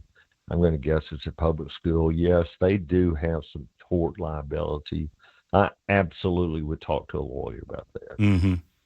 Because you could go, maybe certainly under Title IX, that's all about equal treatment of gender or sex in colleges and schools. But yes, I would talk to a lawyer about that. There absolutely is the potential for tort recovery for that. Ken wants to know, and this is a serious question, if Donald Trump's Secret Service protection would be suspended if he went to jail. And I don't know. I don't know the answer. I'd have to look at that. There's laws. I'm sure there's laws that specify but no, I'd be shocked. No, I'm very confident in just saying, I'm certain that whoever wrote that law never contemplated the fact that a former president would be in the pokey. So I don't think there's going to be a pokey provision in the Secret Service law. What I want to know is he going to have, I'd have one of them on either side of a mugshot. Right. Right. So in the mugshot. In the mugshot. Right. Absolutely. Just one on either side of him. And by the way, Donald Trump just called and he asked that we not use the term pokey in reference to anything having to do with him being in jail. I was going to say, he doesn't. I guarantee you he doesn't use that language in front of a judge. Oh, I bet if Jay thought that he could get a jury, Jay, well, I'll just ask you this question. I'm not going to talk about you like you're not here. Jay, if you thought you had a juror on the fence and you could get him over to your side by using the word pokey, would you do it?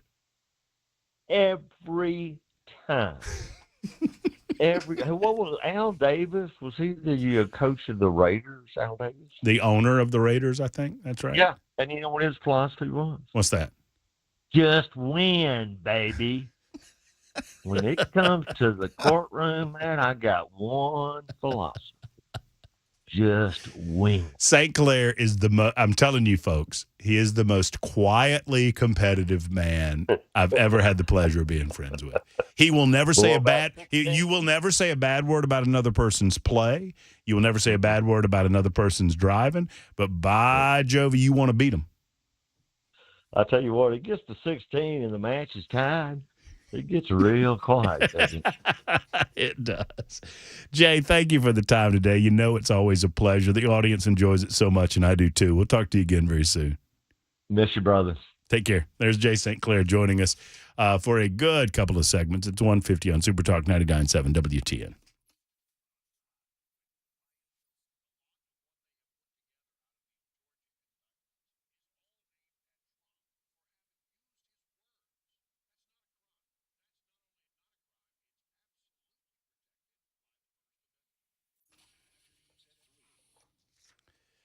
Hey, friends, it's Matt Murphy, and I want to tell you about a meeting that I had with Stokes and Nielsen. You know, Stokes and I got together on helping the next great artist in Nashville get their their singing career off to the right start with a song that Stokes wrote. Well, now it's time to say thank you to all of our law enforcement personnel. Stokes is presenting in Nashville the 7th Law Enforcement Appreciation Concert. Now, he's done them all over the country, and he has one coming to Nashville. He's done these since 2021. Stokes is looking for your help. He wants enough posters for every police officer at the appreciation concert to be able to take one home.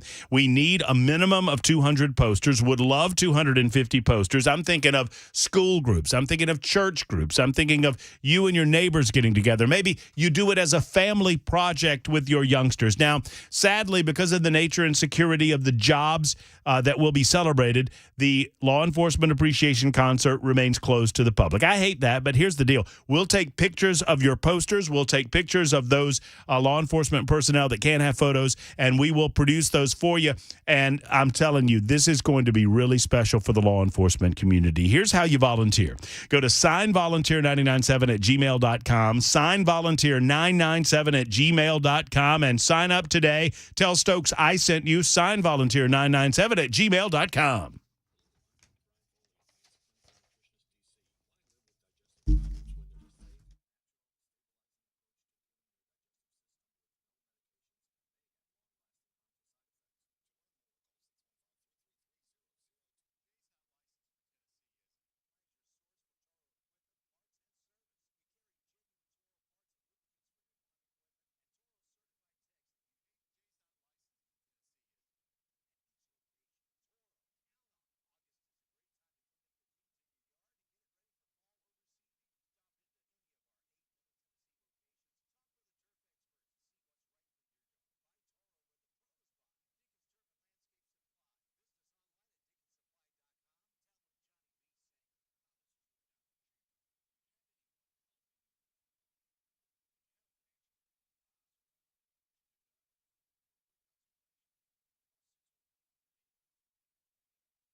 President Biden's summit with leaders from Japan and South Korea is underway. Crews still on the scene of this morning's gas explosion in Hickman County, and Messi Mania has come to Music City. I'll fill you in at 2. I'm Jay Harper for Super Talk 99.7 WTN. It's Messi Mania! It's Messi Mania! It's Messi Mania! Say that 3 times fast like Beetlejuice, and I guess a soccer ball will appear. Jay Harper with us in about 2 minutes or so. It's 1:58 on Super Talk 99.7 WTN. Pleased that you've joined us. This quick question from 5668. Has Jay said how much business he gets from being on your show? Jay represents companies in employment disputes, places like Coca-Cola, Goodyear. And I don't believe he practices in Tennessee. So the answer to your question is none. Jay does what he does with us on Fridays for 2 reasons. I think I can say this. 1, because we are best friends, and 2, because he enjoys it. But thank you. Thank you. And I hope he does make some business off of it, but I don't think he does because he works with companies. We're back in a moment on Super Talk.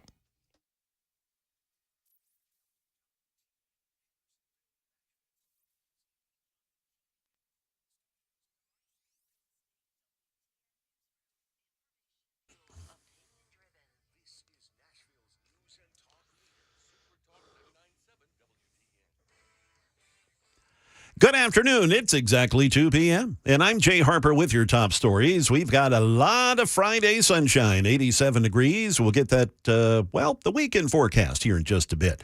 President Joe Biden's first trilateral meeting at Camp David has begun. Welcome.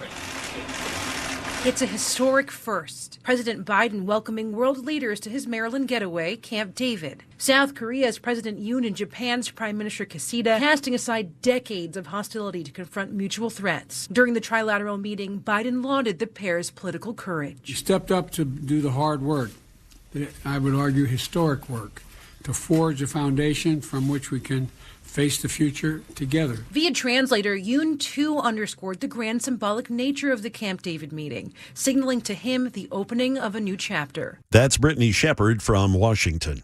Here in Middle Tennessee, emergency crews, they're still on the scene at the Tennessee Gas Pipeline Facility on State Road in Hickman County, or State Road 48, in Hickman County. That's after an explosion and fire earlier this morning. The fire has been put out for some time now. A mandatory evacuation order for a 1-mile radius around the facility is still in effect. According to Fox 17, Kinder Morgan, who owns the facility, says it appears the incident was due to an equipment failure at a natural gas compressor station. Here's Hickman County Mayor Jim Bates. There has been one injury that we know of. It was outside of the explosion. Everybody has been evacuated and accounted for in Hickman County that was there. And again, that is a continuing story. We'll keep you updated as best we can. And yes, Argentine soccer player Lionel Messi bringing his American team Inter Miami into Nashville this weekend to take on Nashville SC in the League's Cup final. Messi just joined Inter Miami about a month ago. ABC's Victor Akindo tells us that Messi mania has arrived. Lionel Messi has only been with Inter Miami for 5 weeks, played in just 6 games, and he's already scored 9 goals, and his impact off the field equally impressive. We just heard from the superstar for the first time. He says he feels very welcome here. He loves the support from fans and fellow teammates and is happy with his decision to join the club. Tickets to the Saturday match here in Nashville reportedly ranging from $600 to as much as $17,000 per ticket. If that price tag's too steep for you, and odds are it probably is, you'll be able to catch the action for the match tomorrow night right here on Super Talk 99.7 WTN. Yes, we will have the game here, pregame beginning at 7 p.m. That is the latest news. Weather's on the way. I'm Jay Harper, WTN News.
Every day we hear about another familiar brand selling out to wokeness and woke corporations. You know, it's become a repeated theme on our show. Americans and Tennesseans are sick and tired of having leftist propaganda jammed down our throats, and you should be.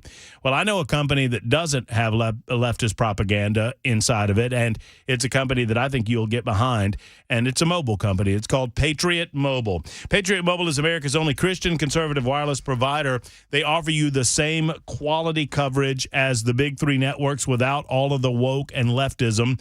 And when you switch to Patriot Mobile, you send a message about the things that you believe in. Spend your money where your values are. Spend your money with Patriot Mobile. Now, you don't have to sacrifice quality. I don't expect that you would do this if you did have to sacrifice quality, and that's why I'm telling you. When you switch, it is easy. You get the same quality coverage. You will talk to somebody that's based right here in the United States of America. You keep your phone, you keep your phone number, and you make the switch. It's just that easy. Go to patriotmobile.com/Murphy. patriotmobile.com/Murphy or 878-PATRIOT and use the offer code Murphy for free activation. patriotmobile.com/Murphy or 878-PATRIOT.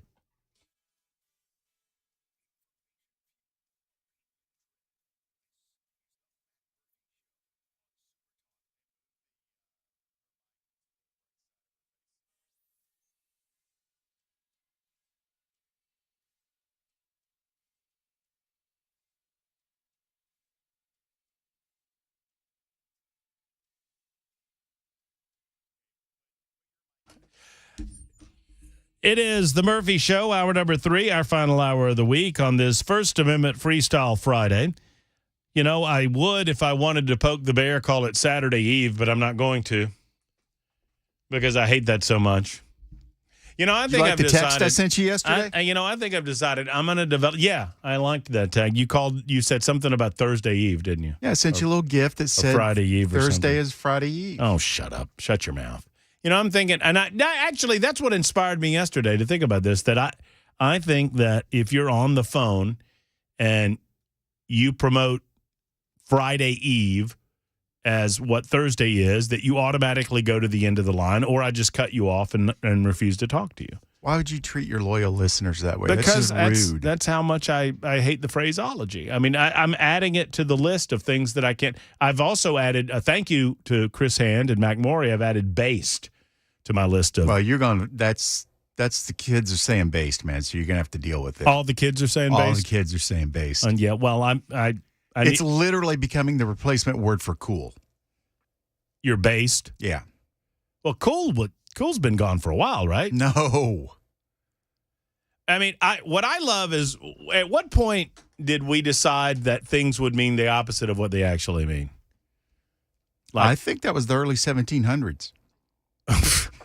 Like, that's sick. That's sick, man. Or that's bad. Debbie Matthews joins us from Columbia, Tennessee. Debbie joins us. You know, she used to be like large and in charge down there, and now. Well, we're about to start something new. What are you starting? Hello, Debbie. By the way, Debbie's just a good friend of the show, and we love having her on Fridays. And I'm a she was at the patriot Trump event and a conservative. yesterday. You're a lot of different things. And I was at the Trump event yesterday. Yeah, what are you about to start? Well, we're starting a conservative action group in Murray County that's going to really invite every conservative in the state of Tennessee that feels disenfranchised by the GOP. So on September the 25th, the first Monday of September will be our first meeting. And it'll be in Murray County because we have to have a place to go.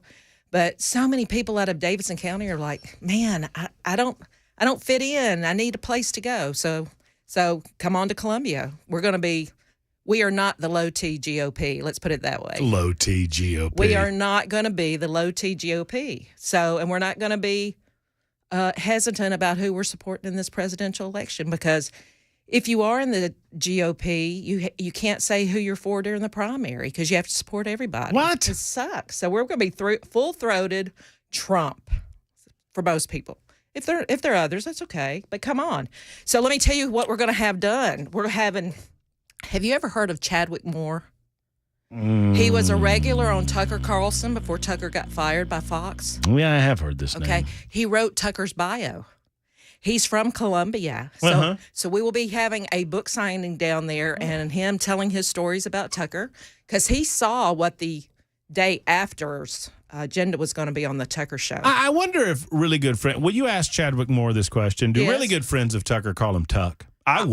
Well, why don't you ask him? I think you should have him on your show. Well, I think I will. Well, he's in Tennessee. I'll make that happen. Let's do it. So that's Conservatives in Action. That's one of the first things we're going to do. And maybe we can get him to bring Tucker down. That's CIA. That's Conservatives in Action. Well, it'll be Let's not call it CIA. No, we're calling it the Conservative Republicans of Murray County. So it'll be a little, several counties have had a split. They have. Wilson County, Sumner County, there's some splits out there. So is that normal? I don't know. I mean, don't we need to come? I mean, we need to be. We are just an auxiliary group to the party that we don't answer to or governed by the SEC. Do you believe the party has become too low T GOP? Maybe. Yes. To establishment? Yes. And so, I would think that Robbie Starbuck would be all in on this. Oh, man, I know. Robbie's coming down. See, we had a problem. See, I don't think, did they pass that rule that if you've ever sued the party, did they pass that? The GOP did that. If you sue the party, you cannot, if you lose, then you can't run as an R. Well, what's your grievance process then? Basically saying if you ever have a grievance with anything we say, you're out on your ass. And that's another reason we want to have this separate Conservative in Action group. Let me explain the backstory for those who haven't kept up with this. And this was right as I was getting into town, right? And that's how I met you, was with Robbie, right? So we had the reconfiguration, the redrawing of the congressional district lines. We'll go a little bit further back than that. Robbie Starbuck was running against Jim Cooper. Right. And not one Republican was worried about Robbie Starbuck. Robbie Starbuck, Gary Humble, and Andy Ogles were going across the state because at the time, Andy was going to maybe primary Bill Lee. He was running. Gary Humble was going to run, and Robbie Starbuck. And they crossed this state in all of 21 as the Three Amigos. But then so they were in it. They were thick. Thick as thieves. Three? Absolutely. You can pull it up and see Robbie, Andy, and Gary going across the state. But then they redrew the lines, and it tossed Robbie into District 5 or Congressional District 5. So now Andy and Robbie are competitors. Well, yeah, that's pretty much what happened. So for those who've forgotten, Scott Golden and the rest of the Republican committee decided that they would check bona fides on some of these folks, and they decided that Robbie Starbuck didn't meet the qualifications to be a quote-unquote Republican. How the GOP handles this, and I think every Republican needs to know, is that if you file papers to run as a Republican candidate, if someone files it's called a complaint or a challenge against you saying you're not qualified, then it has to go in front of the SEC of the GOP to determine whether you're allowed on the ballot or not if you're challenged. So like Baxter Lee was challenged because he has $1 squillion, so they didn't want him on the ballot. And by the way, I've met Baxter Lee. Seems like a great guy. Love Baxter. And Baxter, if you're listening, love you. Come over sometime. Yes, we love Baxter. Morgan Ortega, same thing. And Morgan, remember, they tried to pass the law that residency, that you had to be here 3 years, and I'm all for that. But the governor did not get that passed in time, so all of those people were supposed to be on the ballot. Who was that? That was Senator Frank. Who was it? I can see his face. Yeah. Anyway, go ahead. I'm sorry. So they challenged Ortega's, they challenged Robbie Starbuck, and they challenged Baxter Lee, who had given $100,000 to previous Republican candidates, all because they were a threat to who they wanted to have the seat. That's an honest thing. So they were booted off by the SEC members, but there were other people that were allowed on the ballot that had less of a voting record, but they weren't going to be a challenge. Well, and if you don't believe, and I believed it was vindictive. Me too. And I believed it was targeted at the time. Yes. And I believe in an open tent. I believe in the Reagan style of the Republican Party, which is we are an open tent, and we allow those who have drifted in the hinterland to come in and get right. But I thought it was a targeted effort to get Robbie off the ballot. And if you don't believe that, here's the latest. The GOP, Robbie sued them. Yes, he did. Because And he felt like he was unfairly being excluded off the ballot. Well, because the residency law did not apply. And so anyway, yes, he felt that way. He sued. He won one of his cases, and then the Supreme Court booted him off. And it basically said Republicans are a private club. They can do whatever they want to. So if they want you out, you can be out. And now the new laws that have come in talk about these new they just passed a new bylaw. Yeah, it says if you've ever sued the Republican Party and lost, you can never run as a Republican again. Now that's the most fascist, totalitarian thing, and again, that's why we're starting a new chapter. So if I have a legit grievance, right, and I believe I'm being wrong, right, and I take that grievance to court, right, and which one would think is my right. You're right, and your money as an American, right, and I lose. Okay, and I walk away. Fine, fair and square. Right. I lost. No harm, no foul. That's and then I want to run later. Right, you can't. I cannot run. That's what they're saying. So, in other words, you better listen to what the head of the GOP says, and you better do what he or she says, and you better not question what they say. That's right. Because if you question what they say, they'll get you booted out, and you better not sue them, because if you sue them, they're going to declare that you're not a part of the club anymore. Right. Now, I don't like that. I was the chair of the Republican Party, and I had a lot of things I had to adhere to as the chair, and it was tough. Because you were seeing things that were inappropriate. And but again, we're just doing our own private thing where conservatives can get together and really rally and support each other, because we need not the low T GOP. We need strong conservatives. You see these melting elephants as the logo. Ours is the charging elephant's head. That is us. The new Conservative Republicans in Murray County meeting on September 25th. You're going to come down. I like low T GOP. It is not. We are not the low T GOP. And it really circles back to the way that we started the show. Right. I like to say it's the old Groucho Marx line that I wouldn't belong to any club that would have me as a member. I don't belong to groups or clubs, much less those that would have me as members. So I am not a Republican. I'm not a libertarian. I believe in the libertarian philosophy of government, but I would consider myself a small L libertarian. And in part, it's stuff like this. It is. It's just. You better shut up and get in line, or we'll boot you out of the club. Well, a lot of people say that Trump's biggest mistake was he thought there were two parties in Washington, and they're not. It's the uniparty, and they are hedging and making sure that they retain power. Do not hesitate to think that. Now, I don't get into the language. I don't get into that language, because I don't think. Tell me it was a uniparty after Dobbs v. Jackson got decided. See, I mean, that's why I hesitate to go there. I'm just telling you right now, when Mitch McConnell is not supporting the impeachment of Joe Biden. Mitch McConnell held the line on Supreme Court nominees, which got us Dobbs v. Jackson. I know. Sometimes I look at Mitch like he's my grandfather. I look at him like he's my grandfather. But at the other times, it's like, no, Mitch, it's time. No, he had the 1,000-yard death stare the other day.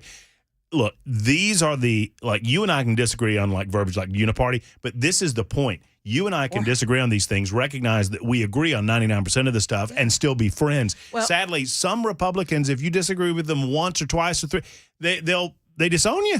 Oh, yeah. Oh, absolutely. It's like, okay. Well, I believe that Republicans are smart enough to vote for who they want to on the ballot, too. Right? I do, too. But I was told that we couldn't vouch anymore, We had this one young black man in Columbia, Tennessee that lived on the east side, which was an all-black community. And after seeing the riots in 2020 in the streets, he contacted me and he said, Debbie, I am a full-on Trump supporter. I have left the Democratic Party. Well, you wanted to run for the school board, and I vouched for him because I had watched him for over a year. He was, you don't change a party from a Democratic state to a Republican state without changing Democrats, But anyway, it's just an interesting time, and we're giving some people some options, and we're going to do fun things. And we want everybody in earshot. If you're interested in having a conservative church once a month, it's the fourth Monday at the Memorial Building in Columbia, Tennessee. So come down, eat, spend your money in Murray County. We love those sales tax dollars. And have fun and leave inspired that there are other like-minded folks that are ready for this election because we've got to be. It's worth the drive. Oh, it's so to beautiful worth it. Columbia, Yeah, Tennessee. so when are you moving down? I showed you a house. I know you did. And you know what? It's not in Columbia either. No, it's in the country. It's in, you know what my grandma would say? That was in Plum Nelly. It's Plum out in the country and Nelly out the state. It's Plum not. Nelly. No, it's 50 miles from here. You work from 12 to 3. You don't think you could go 10 extra minutes to be out in the country? Lazy. It's 2:20. Super Talk 99.7 WT. And Debbie Matthews will give us her unique perspective on what the Trump fundraiser was like yesterday. He was in town at the Four Seasons, and Debbie was there with him. It's 2:20 on Super Talk 99.7 WTN.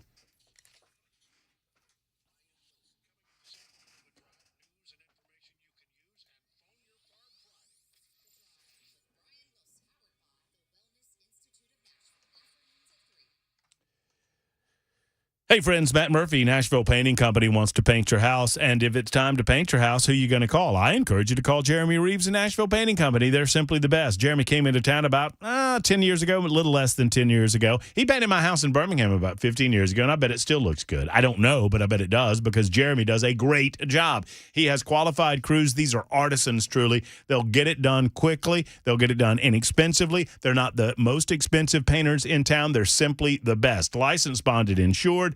Obviously, they are live and local, and I appreciate the local nature of the work that they do, meaning you're going to see them at the ball game. You're going to see them at the grocery store, and they want to look you in the eye and know that they gave you the best paint job possible, and they do.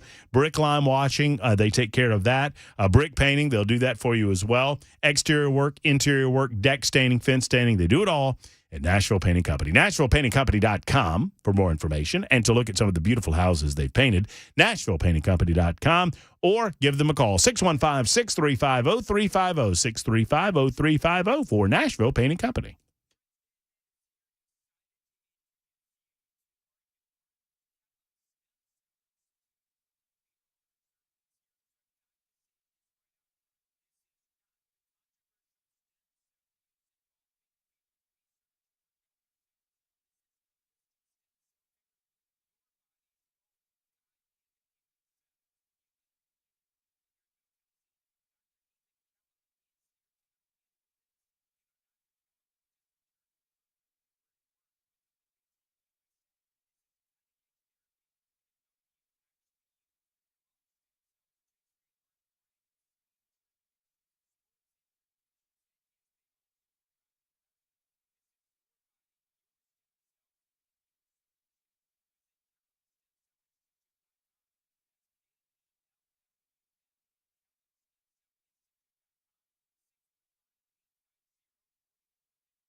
Ba-da-ba-bum, ba-dum.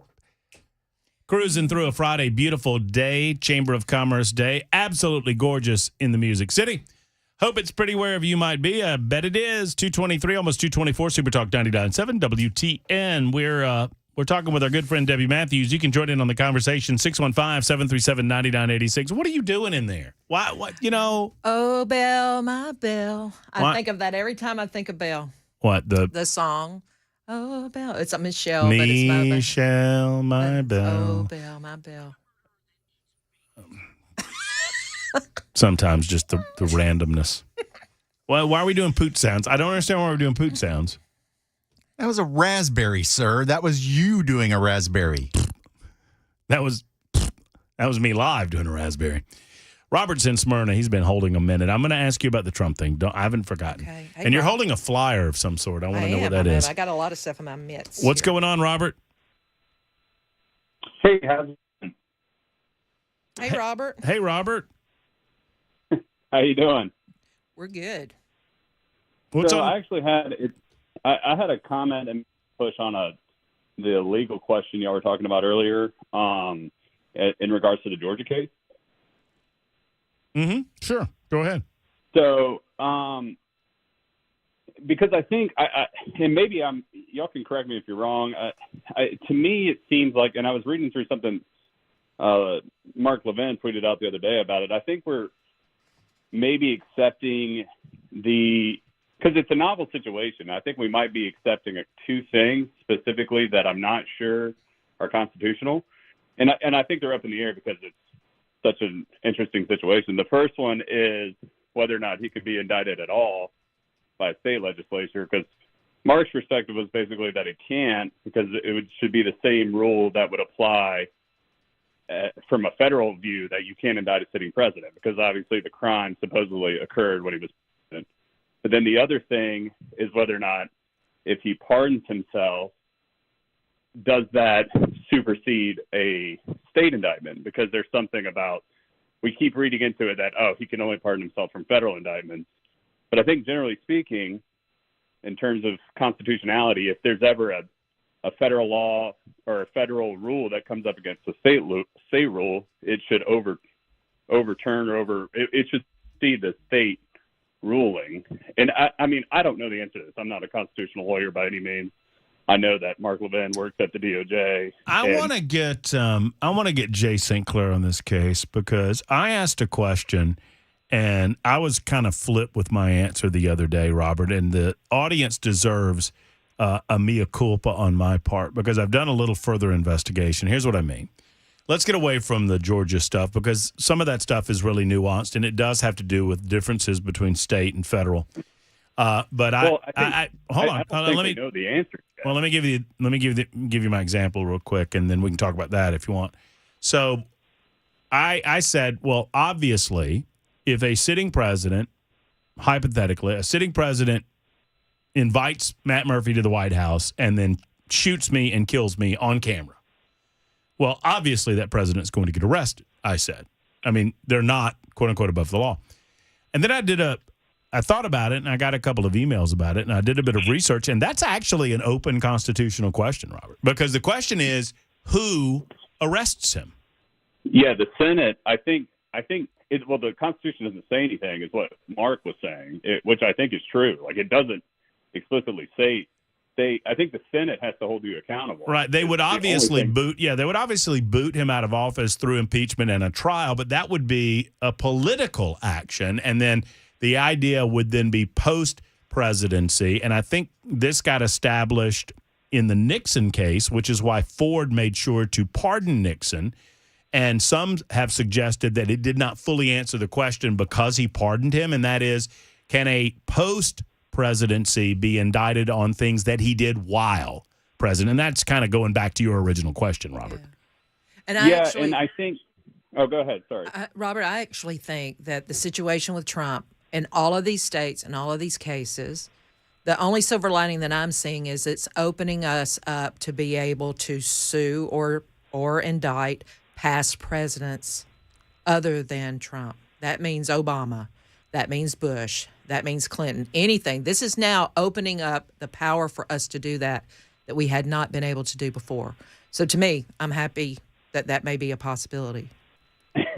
Well, see, I would think I would rather that not happen. I'm not saying I don't think that those people committed crimes, but I just think that it makes the Banana Republic situation considerably worse. But yes, I think, and here's another thing that Mark said that I thought was a good argument. But essentially, the reason that federally, the reason that the legislature can't just indict a sitting, the reason we accept that the legislature can't indict a sitting president is because it decapitates the executive's power, right? And so argument was the state shouldn't be able to do the same thing because that would also have the same problem. I mean, if we had a bunch of state legislatures indict Biden right now with the same logic, we could crush his power, thus making the power of the presidency basically muted and also giving too much power to a different branch of government. So I think I agree. I'm with Mark on this in terms of, and he said Jonathan Turley disagreed with him, who's also a constitutional scholar.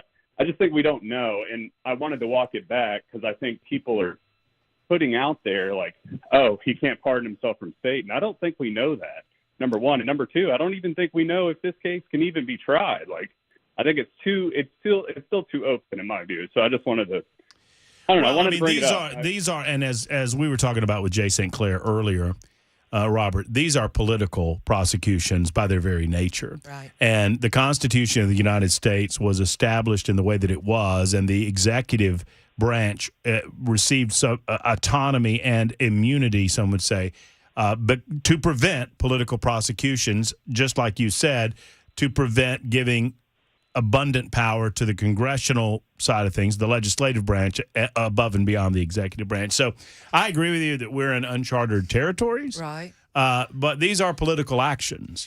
And Well, Robert, do you mind if I jump off from here to the Trump thing yesterday? I want you to do that in just a minute. Okay. Because I want Jay Harper to get in here with some news. Oh, awesome. You know, Okay. we'll do that, and then Debbie will talk about what Donald Trump had to say in Nashville yesterday, I guess it was. Mm-hmm. He was here till about 3 o'clock at the Four Seasons. We'll talk about that next on Super Talk.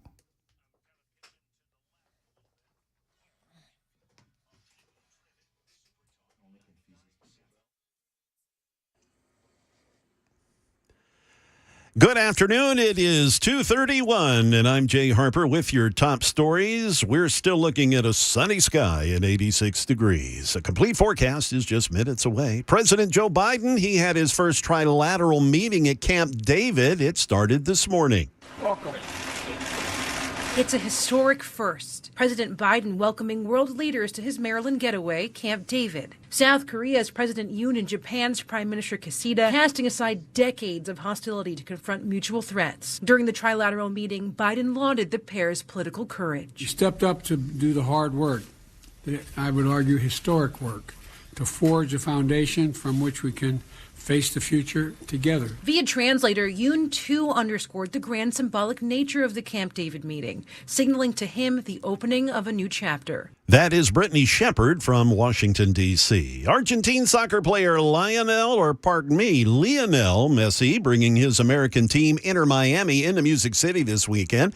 They'll be taking on Nashville SC in the League's Cup final.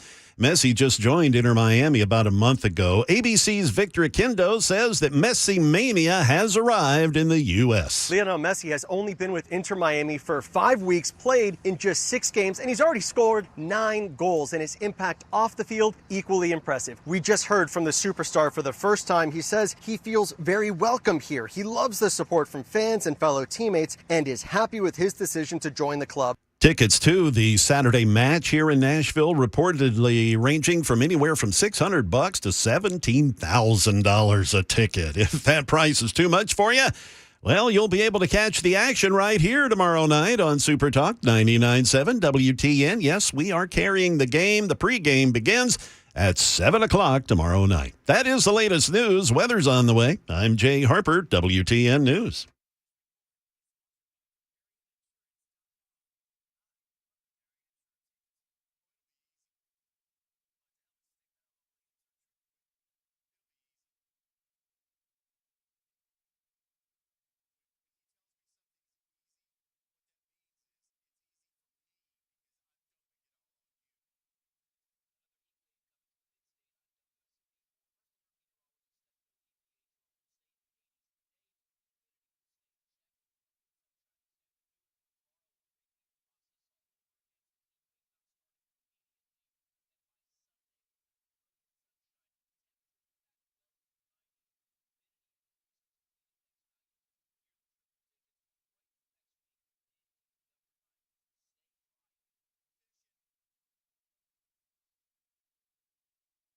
Efficient heating and cooling is there for you when you need them. Now, here's the deal.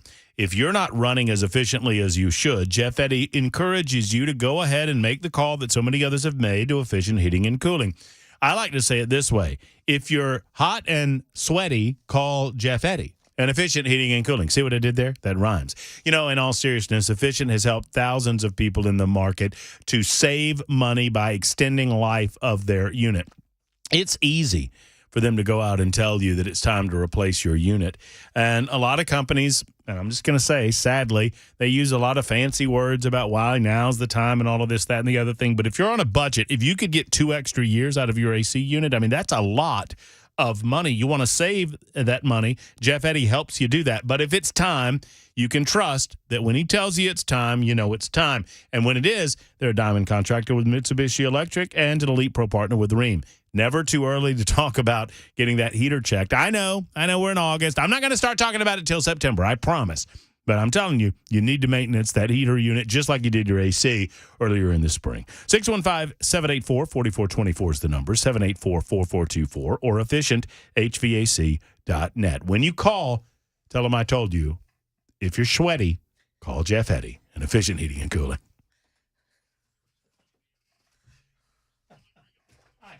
I have so much fun. You're so good.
Super Talk 99.7 WTN 238. We're winding down our portion of the day. We'll hand off to the drive and Brian Wilson. We'll talk with Brian here in about 10 minutes or so. See what he's got on the docket for this afternoon, getting you home in the proper fashion. Right now, Debbie Matthews is with us on the Murphy Show until then. And Debbie's got a lot of things to say about the Four Seasons Hotel. It's my understanding. Can I answer?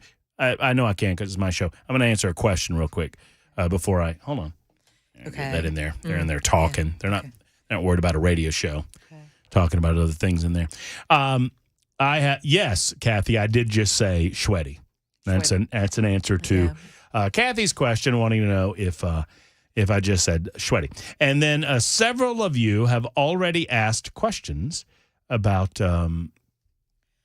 why. Well, here's one of them. Here's an example from 98.98. Why is 99.7 Super Talk 99.7 WTN airing a soccer game? I guess I'll change the station for a while. Well, Let me explain. And it's as simple as this. Cumulus Broadcasting, our family of radio stations, includes SuperTalk 99.7 WTN. We've got a couple of country music stations. We've got an urban station. We have a sports station. Our brother station is over at 104.5, The Zone. Our brother station carries both the Tennessee Titans games and the Nashville SC games, the soccer club in town that plays at Geodis Park. They're in the finals of their league. I don't pretend to understand all of it, but here's what I know. Apparently, this is the finals of the League Cup, I think, and they're playing the team from Miami. They're coming into town, and the widely considered the greatest soccer player of all time is on their team, Messi. Right. This guy. So there's a lot of interest in this game. Now, there's not a lot for me. I don't know, Debbie. Are you interested? Conservatives can walk and chew gum at the same time. Yeah, sure. So bottom line is there's a Tennessee Titans pregame on tomorrow night on 104.5 The Zone. Otherwise, they would air it. And I think that the folks are working together and saying, well, hey, let's throw it over on 99.7 and let the folks listen on that side of things. So if we are interrupting some of your favorite programming on a Saturday evening, I apologize. But I think it's going to be good for the community, for those who aren't able to get in, that they're able to listen to the game on air. Yeah. So there you go. Just don't do it too often. Well, that's right. That's right. And these are the finals, so I don't think we can do it again. That's right. That's right. At least until next year. So, speaking of rock stars. Oh, man. I mean, Messi's a rock star in the soccer world. In the political world, there is no greater rock star than Donald Trump. Talk to me about this event yesterday. So, we had our tickets for a while because it was a private event. And when the Georgia indictments came out, I told a couple of friends of mine, and I told my husband, I said, if I were him, I don't know if I'd show up. Just the pressure, the insanity of it all. What's it going to be like? So, but anyway, we get there, and man, I imagine you had to be there we had to get a good amount of time before. Yeah. So my trick hip hurt, but I was there. We were there at 10:30. This Secret Service closed the doors at 11:30. Trump came in and started talking after 1. Kid Rock introduced him. And John Rich sang God Bless the USA. It was awesome. We were all singing at the top of our lungs. And then Trump stepped out. I'm 20 feet away from him. He wore a blue tie that day.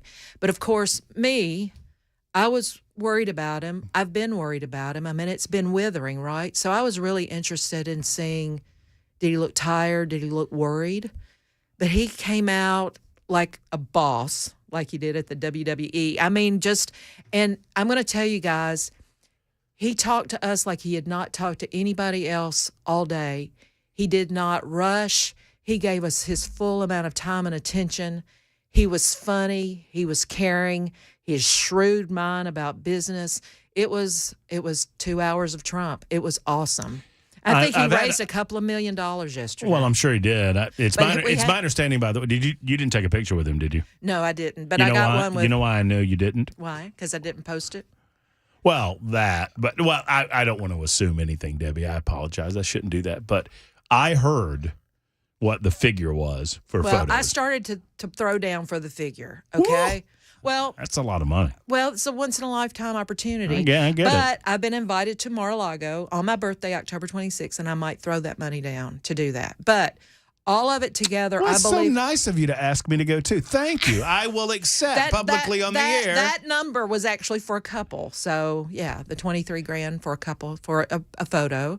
So that was, but you know what? Oh, so that's he didn't. But most rich men north of Richmond are the ones that bought those tickets. Does that make sense? Yeah, it was like the Senate in Greece setting in there all the politicians, but us. It costs money. It costs money to win presidential elections. Well, it costs money. Well, yeah. The thing is, they're not only trying to slice and dice him in court and trying to keep him off the ballot in court, but they're trying to drain his funds. Okay, so if you've got $5. Donate it to Trump. If everybody in the United States donated $5 to the Donald Trump campaign, do it, okay? Because I think he spent $40 million so far on his legal fees. And that's his presidential. I mean, he's going to need that money. There's no doubt. He's going to need that money. So, but yesterday I was, he looked great. He looked in control. He looked sharp. He didn't look like this was anything but a gnat flying around his head. You are the third person that has told me who at the event right. that he looked good, that he looked really great. good, that he looked much better in person than he does on television. Yeah. Oh man, he was just he looked sharp, but it's his mind and his humor. What was his message? Was it just the basic message that we've got to stop these political persecutions and get back to what we were doing? It was during all this 4 the above. years? It was that that steel is a national security issue, and how he tried to handle that. He talks about oil, the money that we've got underneath our feet, all the things that we've got to do. And he said, I will get it back on track as soon as I'm elected. And I believe that. And I'm going to support that full-throated. Do you share the concerns of some of my conservative friends or Republican friends? There's a difference that these indictments just galvanize within the party that he will be the nominee, but it makes it very, very difficult for him to win the general because of that 20% of folks who are being duped by all this stuff.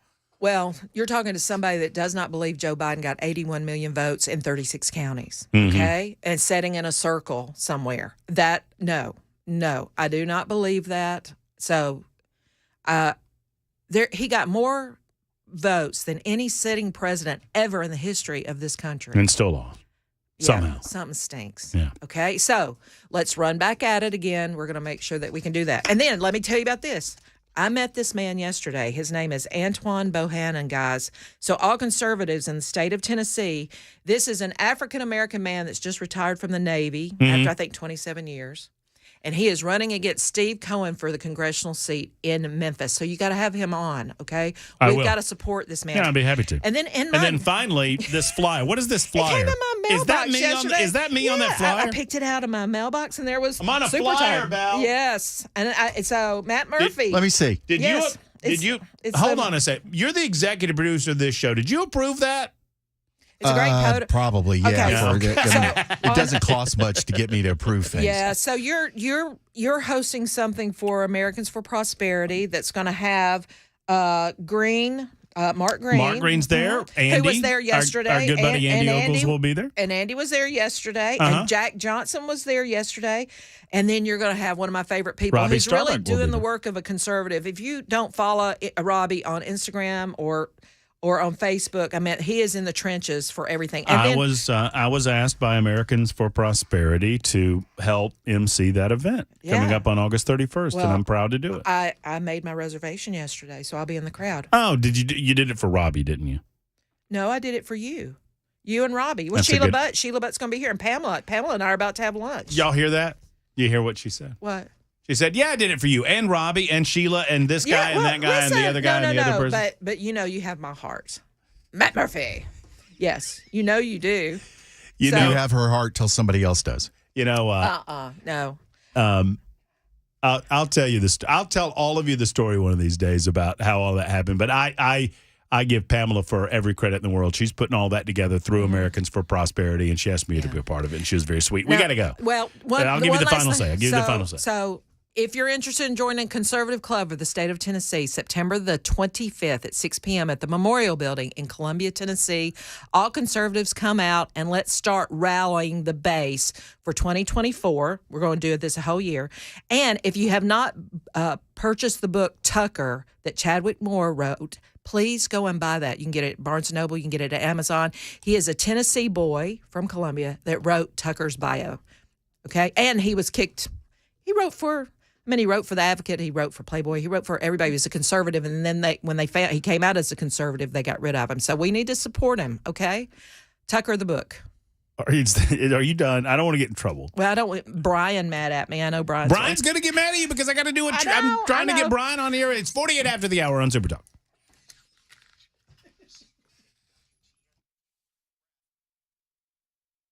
Hey, if you're worried about something going on inside of your body, maybe you've noticed something just feels off about the way that your body's presenting or the way that you feel. I encourage you to do what I did and call Kraft Body Scan and schedule a body scan today. Now, I did a full body scan. I'm a little bit of a hypochondriac, and I want to make sure that everything's running smoothly inside of this physique, and it is. I got good marks on my heart, on my lungs, places that I thought would be problematic, like my liver. A-OK, they tell me at Craft Body Scan, and I believe them because Craft Body Scan is so cool.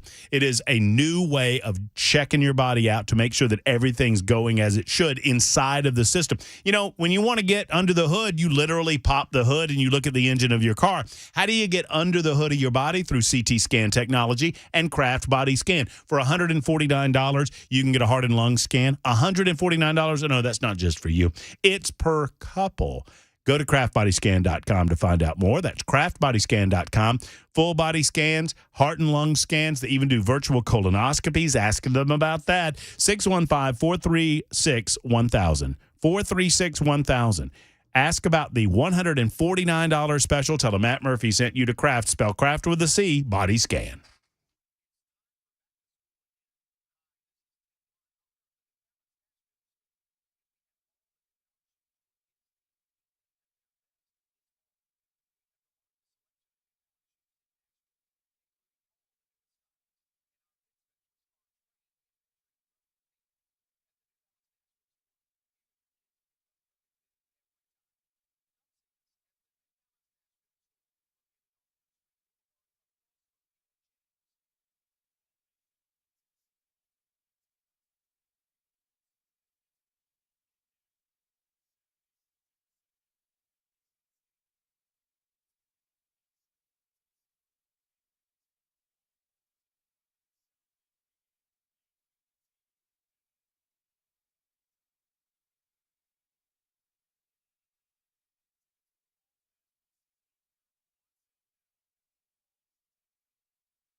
Will Trump participate in next week's Republican presidential debate? Well, sources are giving us a hint.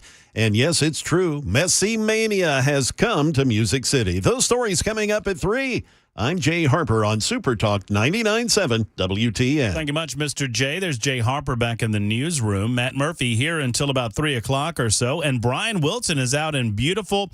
Brian Wilson, I need to tell him that he taught me a word some months ago.